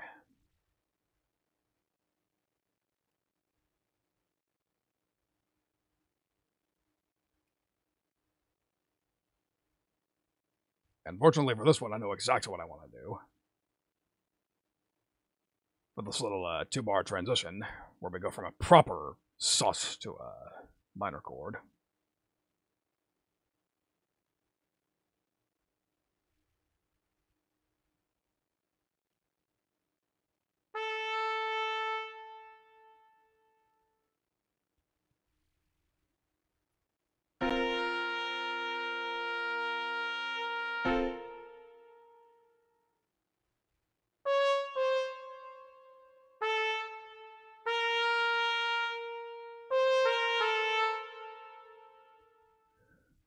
So this might be a bit of a cliched melody, but fuck me.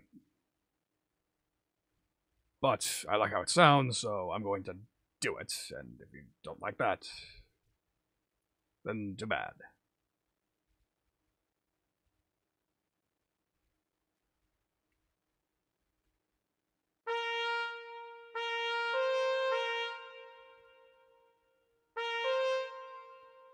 Alright. So again, this is the main melody of the section sorted out, but we gotta listen to it and make sure.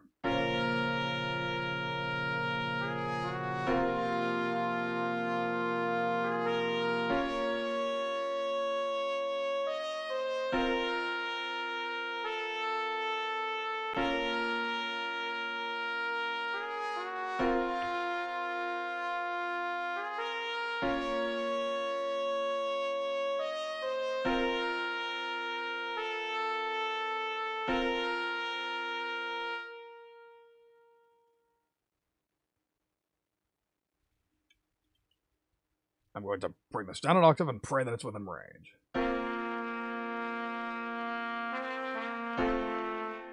Perfect. That's pretty much the only change I wanted. Again, it's generally not the smartest thing to do if you want to write a singable sort of melody. Because again, the good melodies are generally the ones that are easier to sing, easier to vocalize. And these big octave jumps are generally not what you want to do for that, but again, sometimes you have to just set that aside and just make the melody interesting as opposed to make it singable. Alright, so that's the melody sorted out, but we gotta fill out the rhythm still.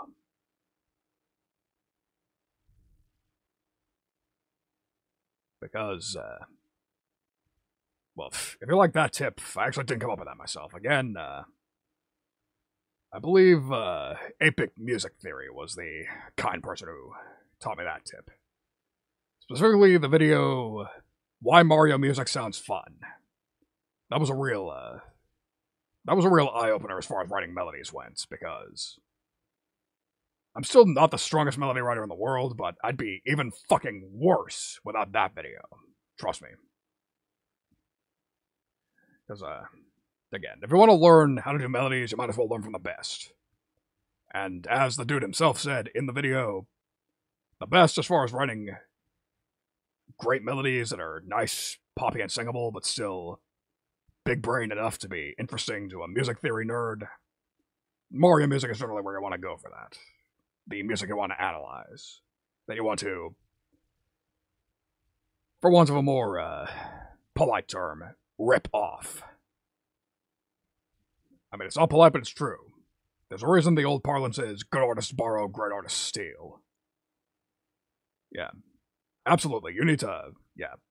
There's a reason that I shill 8-bit music theory every chance I get. I would be basically nothing without that dude's advice.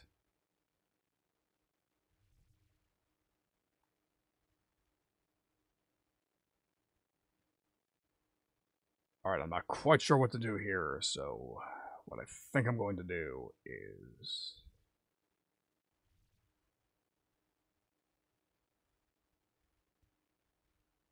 Okay, so just for preliminarily, I'm going to just copy and paste everything.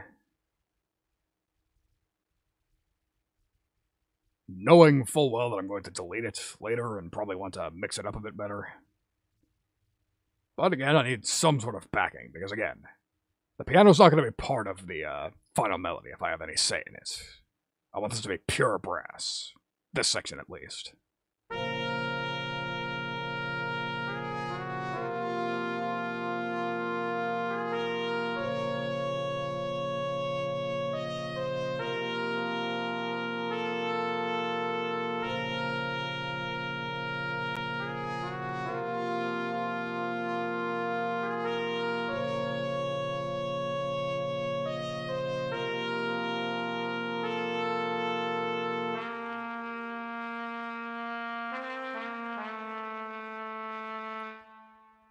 And just as I thought, that sounds fucking boring. That's the whole reason I didn't do it initially.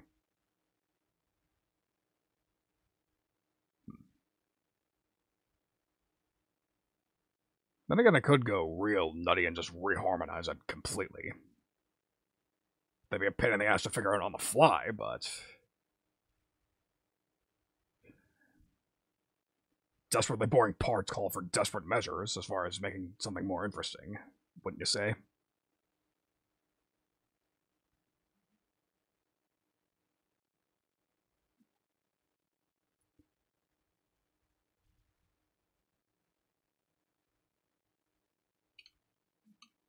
Fuck me. Okay, so I think every other measure can stay the same, but every other... these two measures need to be made significantly less boring.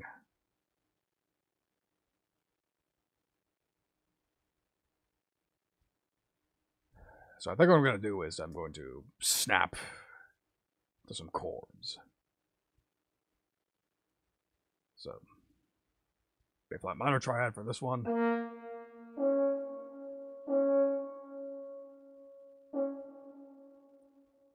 Works for me. So I think every part's going to follow the same contour, but not quite at the same notes. So F major. Not the whole scale, you idiot. Yes, major triad. There we go.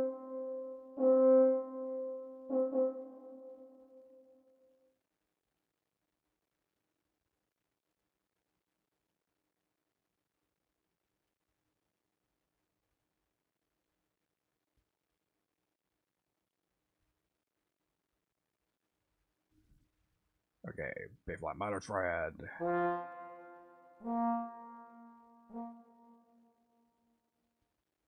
This is a bit of a leap of faith here, but sometimes just shit's gonna happen. T-Bird, my actual brother, good to see you.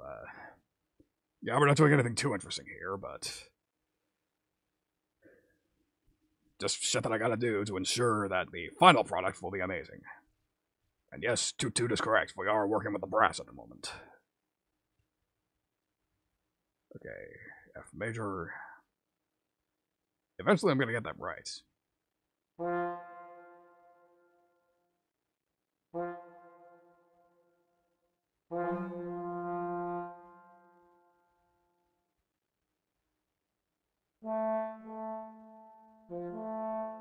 There we go. That's more like it.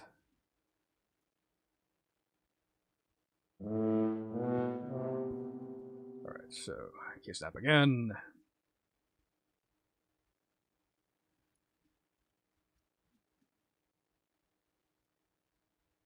Yeah.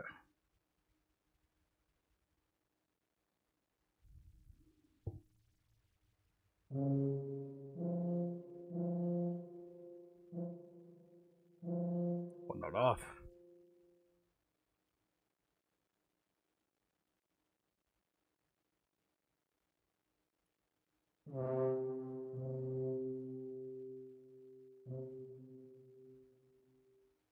Alright, so let's ensure everything sounds good. If this first half sounds good, then we'll know we're on to something.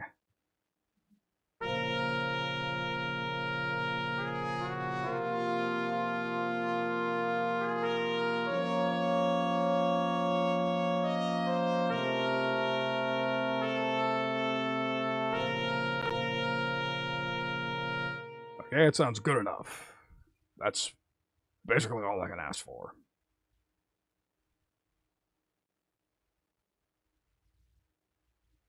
So let's hear how this whole section, well, not the whole section, because I just realized I still have to do this last fucking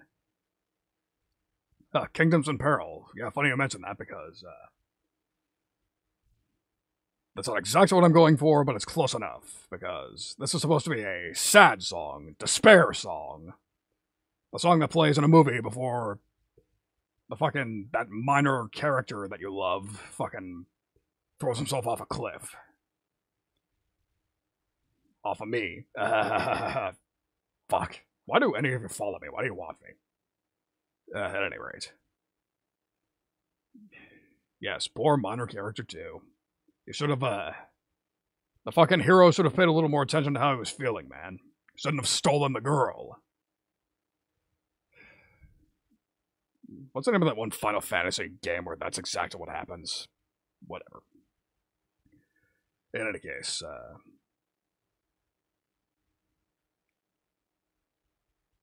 oh wait, that's right. I forgot something. That does it for the brass. I forgot that the end of the, yeah, you'll have to forgive me for mixing it up, because an unrequited love that ends with somebody killing themselves sounds like something Final Fantasy would do on a bad day, so, actually, I don't think I need to kill that trumpet melody.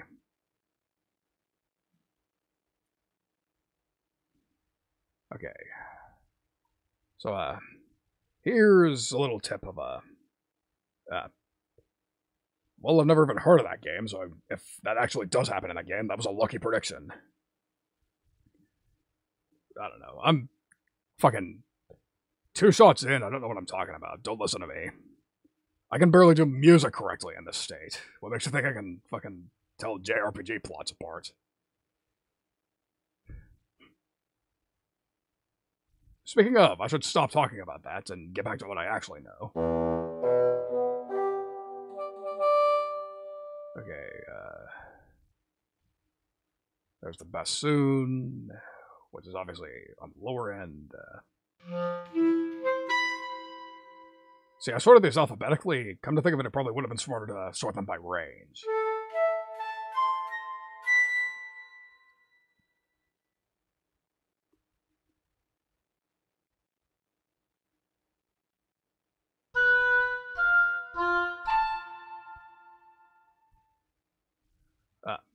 Okay, we have an oboe. I know what I want to do. We'll copy this melody, pass it on the oboe. I want the oboe to harmonize with the low trumpet.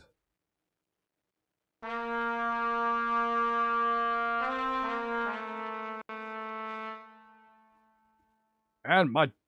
or no, it isn't soloed.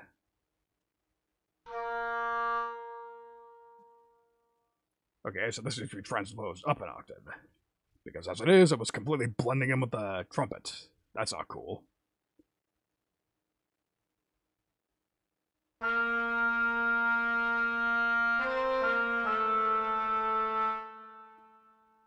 Yeah, it's still blending a little too much. I think I want them to harmonize a bit. Alright. Okay, so we are in the key of harmonic minor still. That works. That's what I want. So, I think I want to try harmonizing in thirds, or fifths.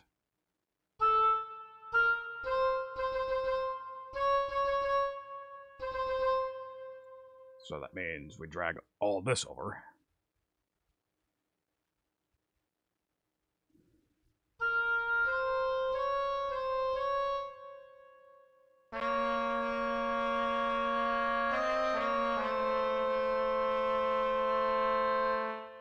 Works for me.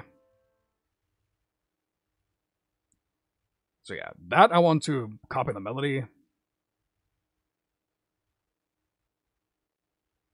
The bassoon, I want to sort of lay on a basic pseudo bass line. And everything else, I want to do sort of a scale run. Like one of those really fast fucking... either 32nd or 16th. I'm not sure which quite yet, but... either way, I'm getting ahead of myself. Let's insert the MIDI item.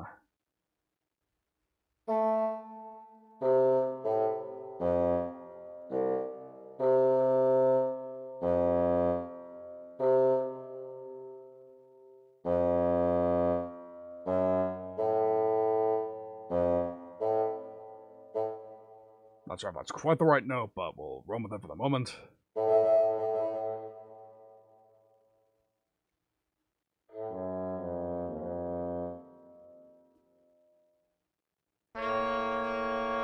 It is not. Holy shit, it is not.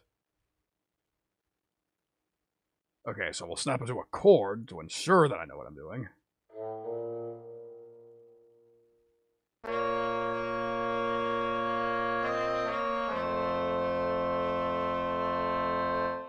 Perfect. That's more what I want. Almost. Okay, so that is within range, so let's bring it down an octave.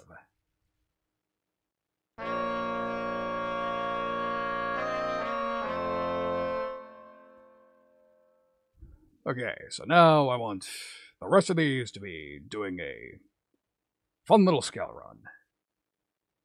So, here's a tip that I learned from the video that I learned orchestration from, which I might as well bring up now. I already brought up 8-bit music theory. He is the man who taught me how to do great melodies. He is also the man who taught me how to orchestrate. He made a video recently, 5 tips on writing for full orchestra, or something along that line. If you look it up on YouTube by that title, you should find it. It's the one with Persona in the thumbnail, because to demonstrate he made an arrangement of Persona 4's Your Affection for full orchestra. And that video fucking opened my eyes. It made me realize, oh shit, maybe I can write a full orchestral piece. However, in that video, there was one particular tip that I'm actually not following at the moment, for semi-practical reasons. That is, have a reference track. If you're writing an orchestral piece, you should really be listening to a different song written for full orchestra. That way you can refer to it, so you can tell what instrument should be playing what, just for inspiration's sake. So for the most part, I'm not doing that. However, there is one particular influence that I have that I'm going to pull for this section. So who here remembers the video game Super Smash Bros. Melee? Anyone? Anyone? Super Smash Bros. Melee? Daronto Smash Brothers Exu? I mean, that should be most of you, but yes. So, as a matter of fact, I think I said this back in my Zatsudan back on Thursday. That game fucking affected me in quite a lot of ways. My favorite genre, my favorite, it made me love fighting games, but more importantly, more relevant to this stream, it made me love orchestral music. And I actually have a favorite song in that entire soundtrack, and that is Fountain of Dreams. I've already mentioned this. Again, I said this back in the Zatsu. If you want me to cry like a bitch, just play fucking Fountain of Dreams. I fucking love that song and still do to this day. So, I'm going to take a little influence from that song right here. So I already mentioned before, we're going to be doing little fast, virtuosic fucking scale runs on most of the woodwinds, and that is my influence right there. That one quiet little section of Fountain of Dreams plays right before the second rep of the quote-unquote chorus. Bum. Like, you may also recognize it by, it also uses pizzicato strings, which reminds me, I may have to do that too, up here.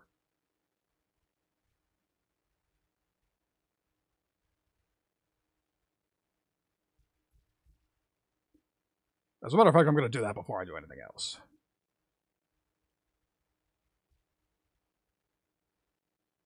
Insert new MIDI item. However, I'm working with key switches, which means I gotta make these a little longer than they should be.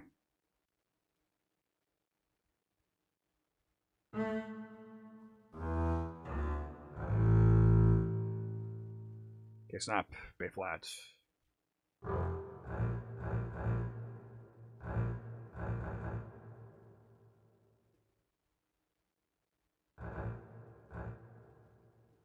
Let's see. What key should I press to, oh, that's right, they're all upper. They're in the upper register. So I want this particular section to be pizzicato. That should be a thing. Spiccato, pizzicato, there we go. Let's see, I believe this is C sharp.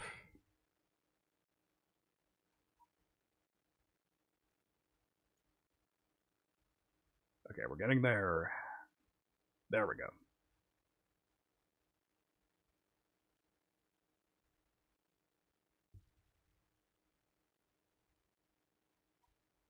Pizzicato.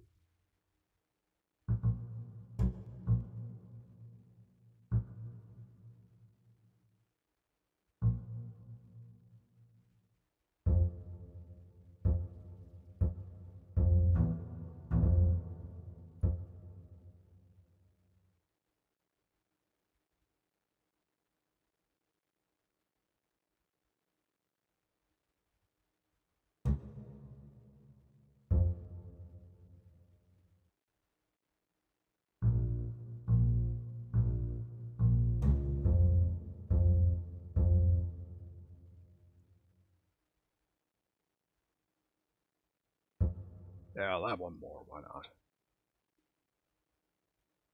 But slight drawback, this means I need to go back here. And I need to hit the sustain key switch on this one because these don't have any key switch information on them. That's gonna be a fucking pain in my ass later down the line.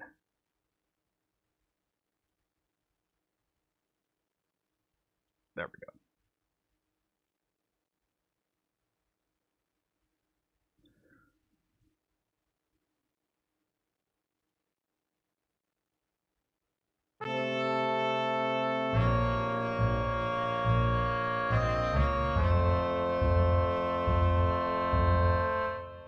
Alright, so that takes care of the double bass.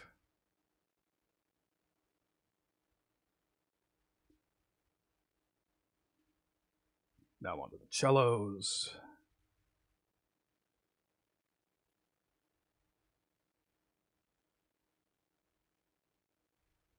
I really want to transpose everything. Pardon me a moment.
Alright, I apologize for the, very sudden break. Fucking, chronomages wanted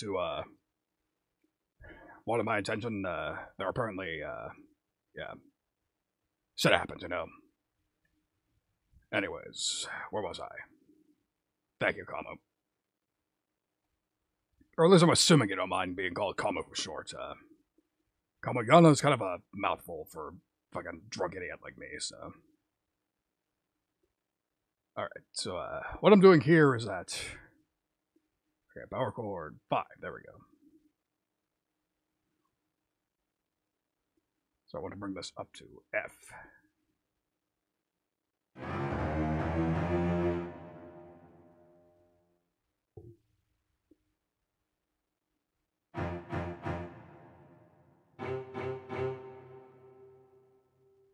Okay, so F power chord, perfect. And all I need to do now is make sure that the whole, this little transitionary note is in key, which means I need to snap to harmonic minor, there we go.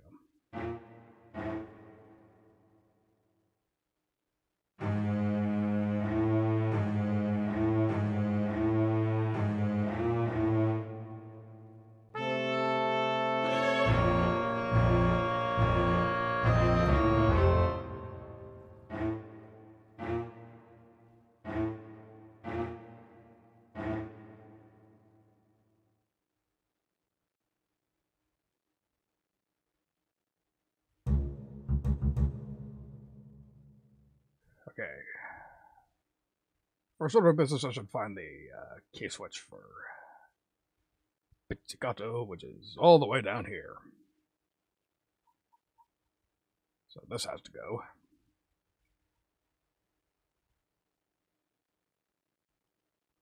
Should roll a turn key snap off for this. There we go. There we go. Perfect. All right.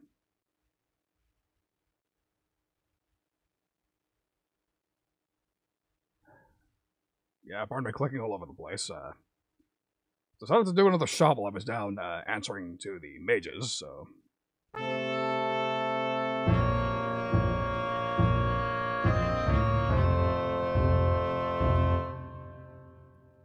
Okay, what note is this? Because clearly the cello's off whatever it's doing. Okay, D flat, C sharp. Okay, so key sharp.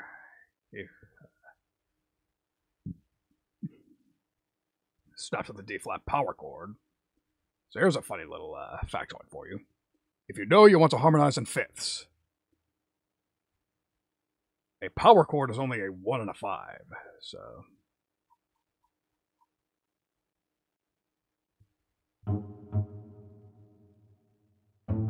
There we go. Now this should harmonize perfectly. Assuming I didn't horrifically fuck it up. Which I doubt, otherwise,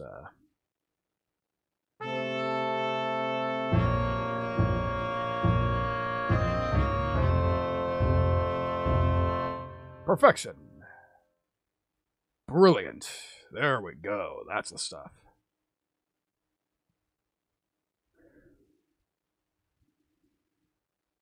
Okay, I think the violins are going to take a rest for this one, and I think I'm going to do the high note on the viola. Which means insert another MIDI item. But before I do that, I should probably ensure that the same story as the double bass. I gotta make sure that the cello has the proper key switch on. Because I want that entire first section to be sustained.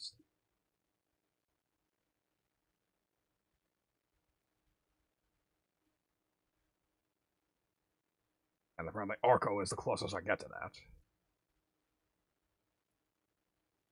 And it's just basic C1. Good enough for me.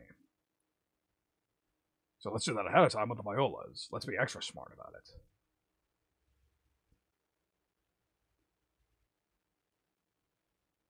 I think that's C2.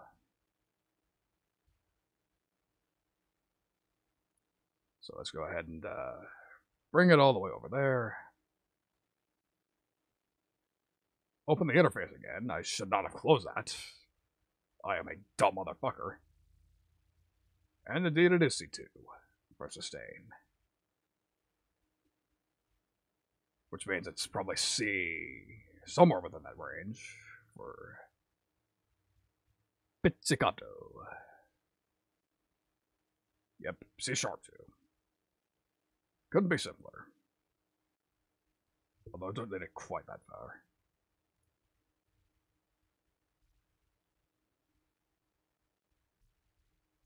Okay, so key snap. We'll just snap at the B flat harmonic minor in general.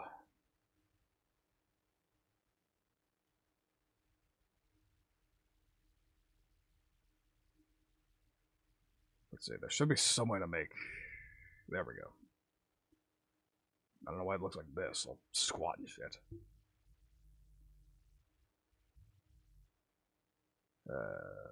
Let's see.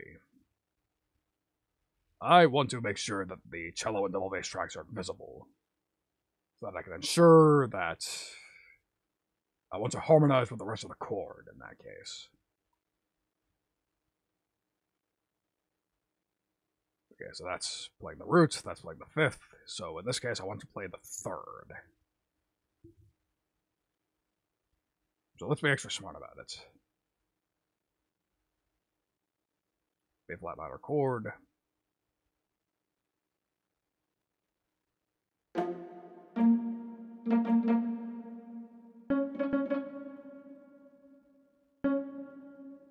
D flat is the root, I mean the third of the chord.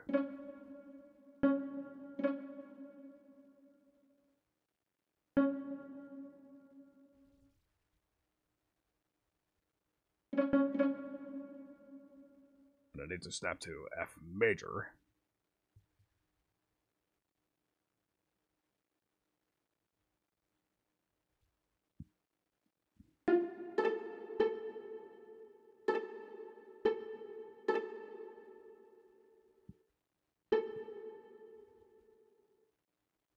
If I look down here,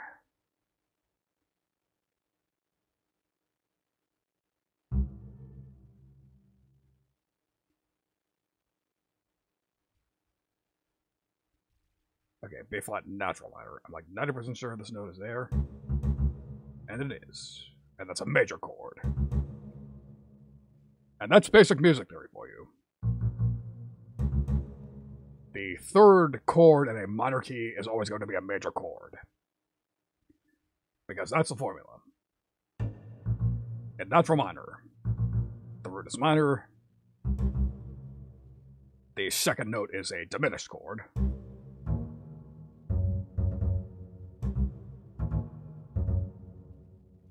I'm not going to go through a whole music theory lesson, but that's what you got to know.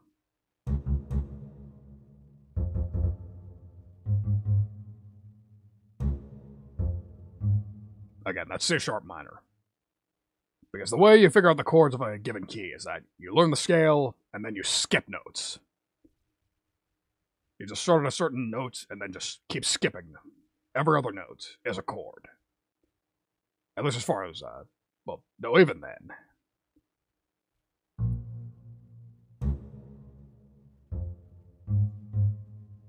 That's a minor seventh I just played. B flat minor seventh. You're not going to know that unless you're into jazz or any of that, but it's still useful to know. Which is a long way of saying I need to snap to a D flat major chord for this particular part. So, D flat major chord. Now let's make sure that I did everything right.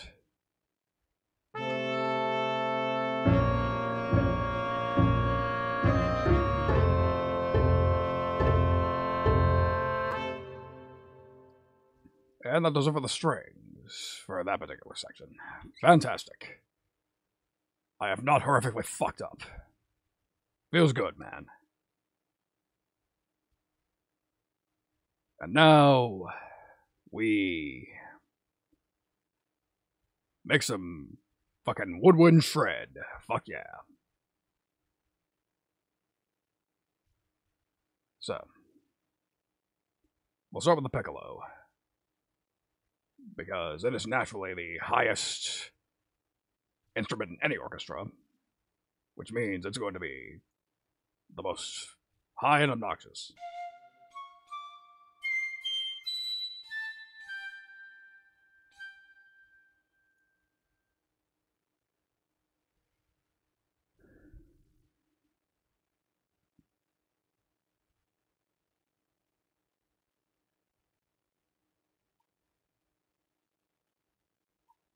We're way too low.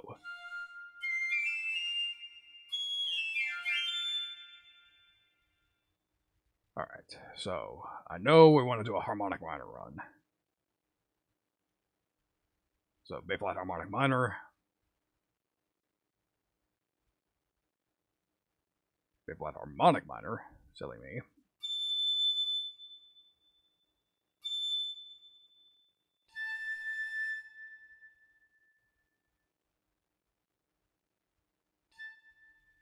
And I know I wanted to end on a 6th.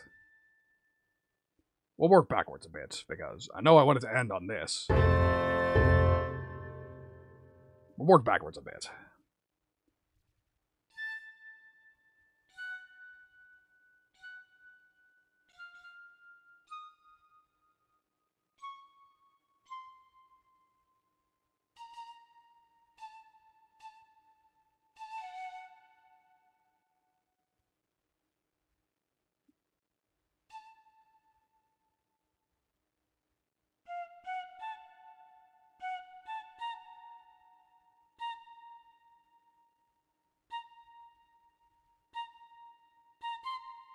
And I forgot to keep its range in mind, as per usual.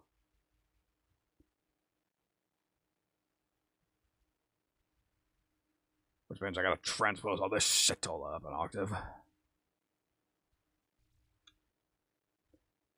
See, again, this is my first time messing with orchestral instruments, ergo I'm still not familiar with the range of everything.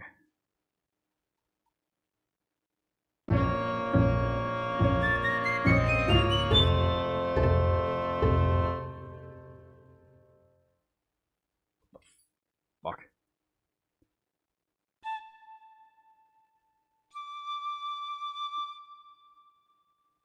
Ah, it has two articulations, pizzicato and sustain.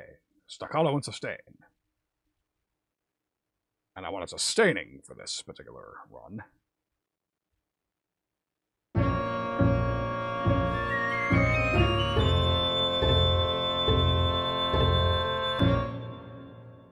Okay, so that's a bit of a dog whistle frequency, but it sets it apart. Also, that's way too fucking slow. So, 30-second notes. You don't see these too often in music. But again, I want a fast-ass run.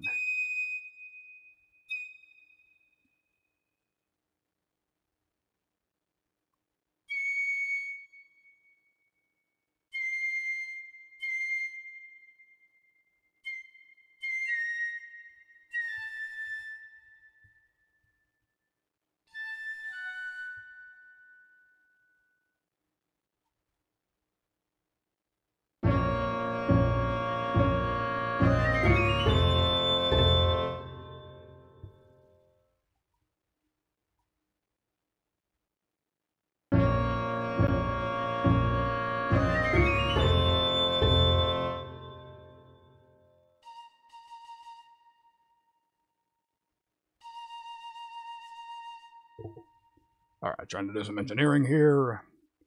Because I know I like how the run sounds so far, but I need to ensure that it starts at the right place at the right time and ends at the right place at the right time.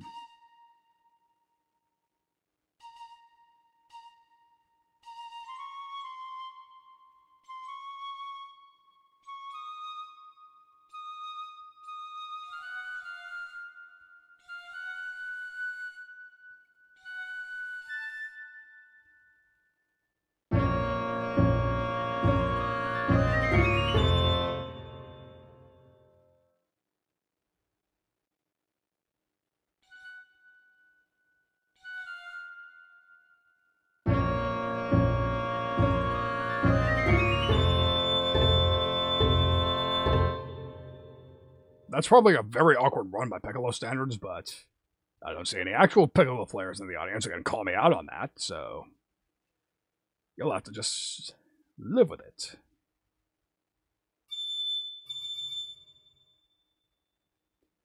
All right.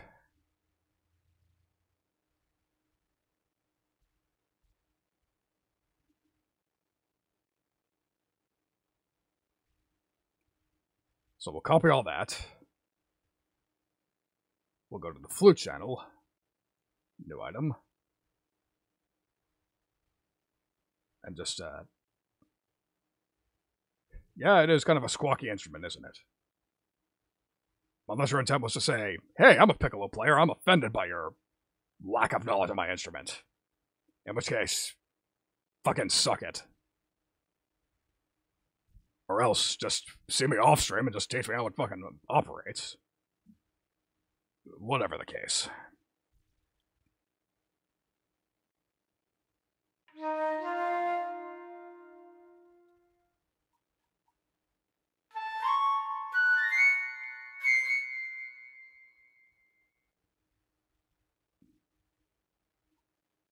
Okay, so first things first, we need to transpose the data an octave.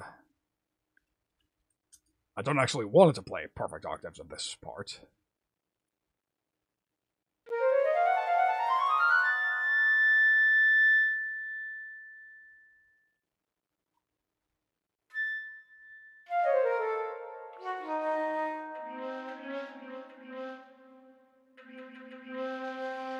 Okay, that's about as low as it goes.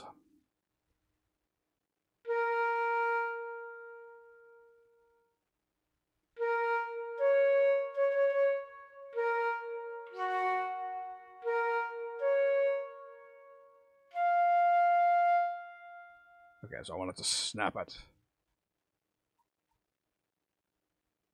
Okay, first of all, I want to drag it to its correct place.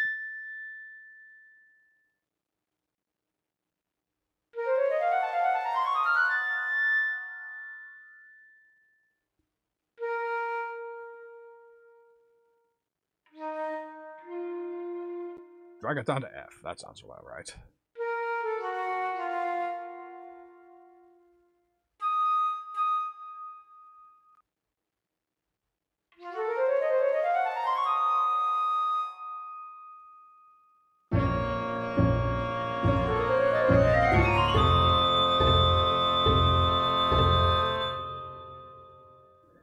Not sure if that's exactly harmonically correct, but it sounds good, so fuck it. And to finish it, clarinet. Let's just double check the range real quick.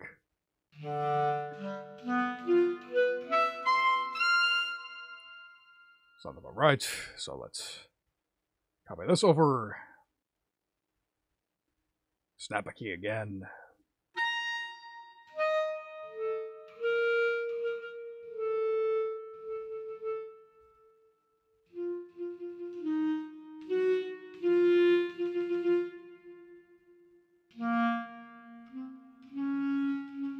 Okay, so I want to snap everything to D flat 4 or C sharp 4.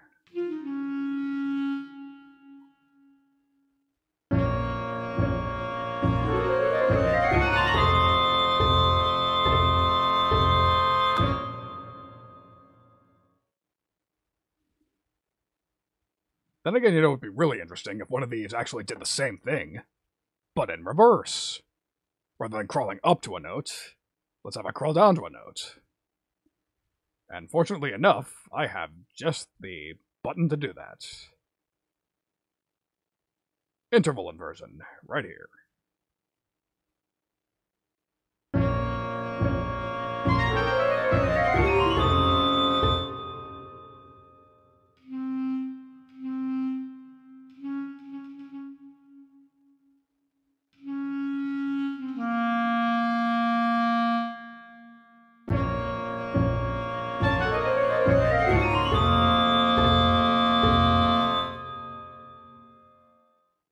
So I have vaguely the right idea, but I've sort of fucked up the scale pattern by doing so.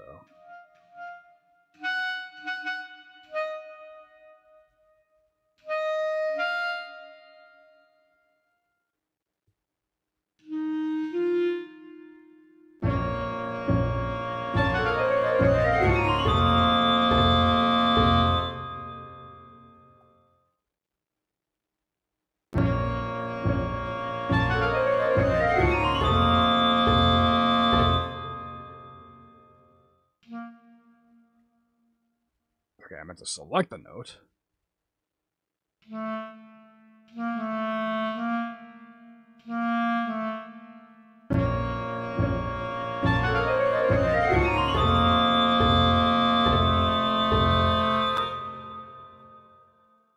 Alright, now we're in business.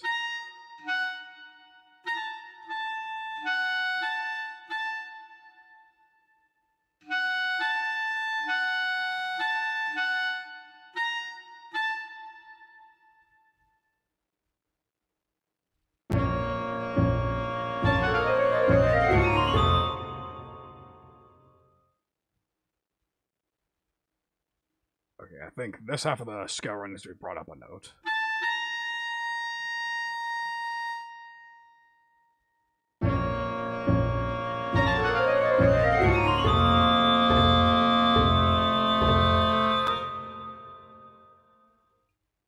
That's more or less what I want.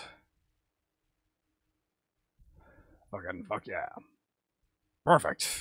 Sweet. Alright, so let's hear,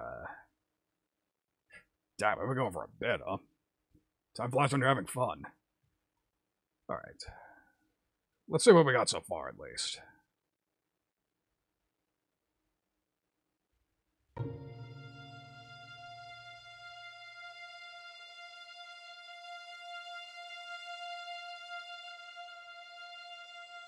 Oh, that's right, I was gonna do a woodland link here.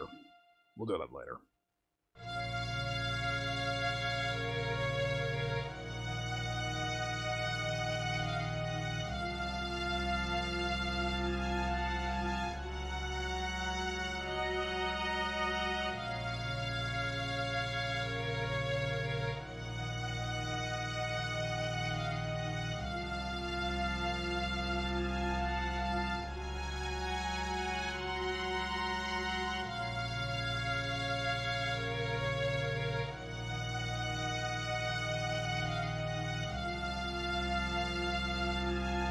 Yeah, this is what I was worried about with the fucking bass section. I gotta cut this down.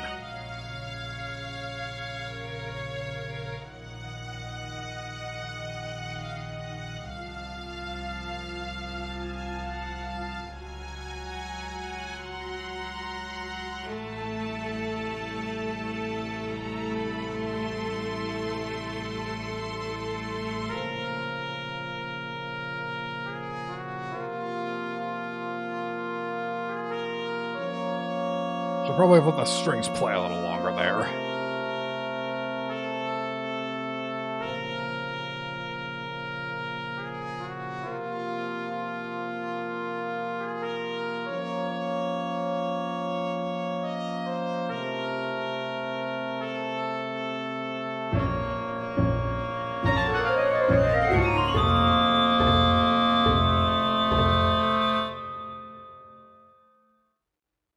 So that's what we got so far. In all honesty, I think we've made enough progress for one night. Because, like, we're doing good so far, but... Again, like, I have a pretty decent amount of faith in that chorus. Like, it'll sound good, but... Not if I write it right now. So, yeah. That said, it's something a little less sad than I intended, a little more evil, in all honesty. But that's fine and dandy. Like, I could probably use a little more, evil sort of music in my repertoire, if that makes sense. Like, this is something a little less like somebody about to kill themselves, a little more like the hero wandering lost in an evil castle, afraid that at any moment some crazy monster will come and do the job themselves. But I'm fine with that. Like, that's a thing. Just because something doesn't come out the way you intended does not mean that it's complete fucking garbage. This reminds me of a book that I read when I was a kid. Because there was a little while when I wanted to be an animator. And I remember I bought this one book about animation, and there was this one passage that really stuck with me. If you try to animate a walk cycle and it looks like a limp, well, hey, now you know how to animate a limp. So, again, you can learn from your mistakes. You can make the best of, bad situations. So, yeah. So I believe that about does it for this particular songwriting stream.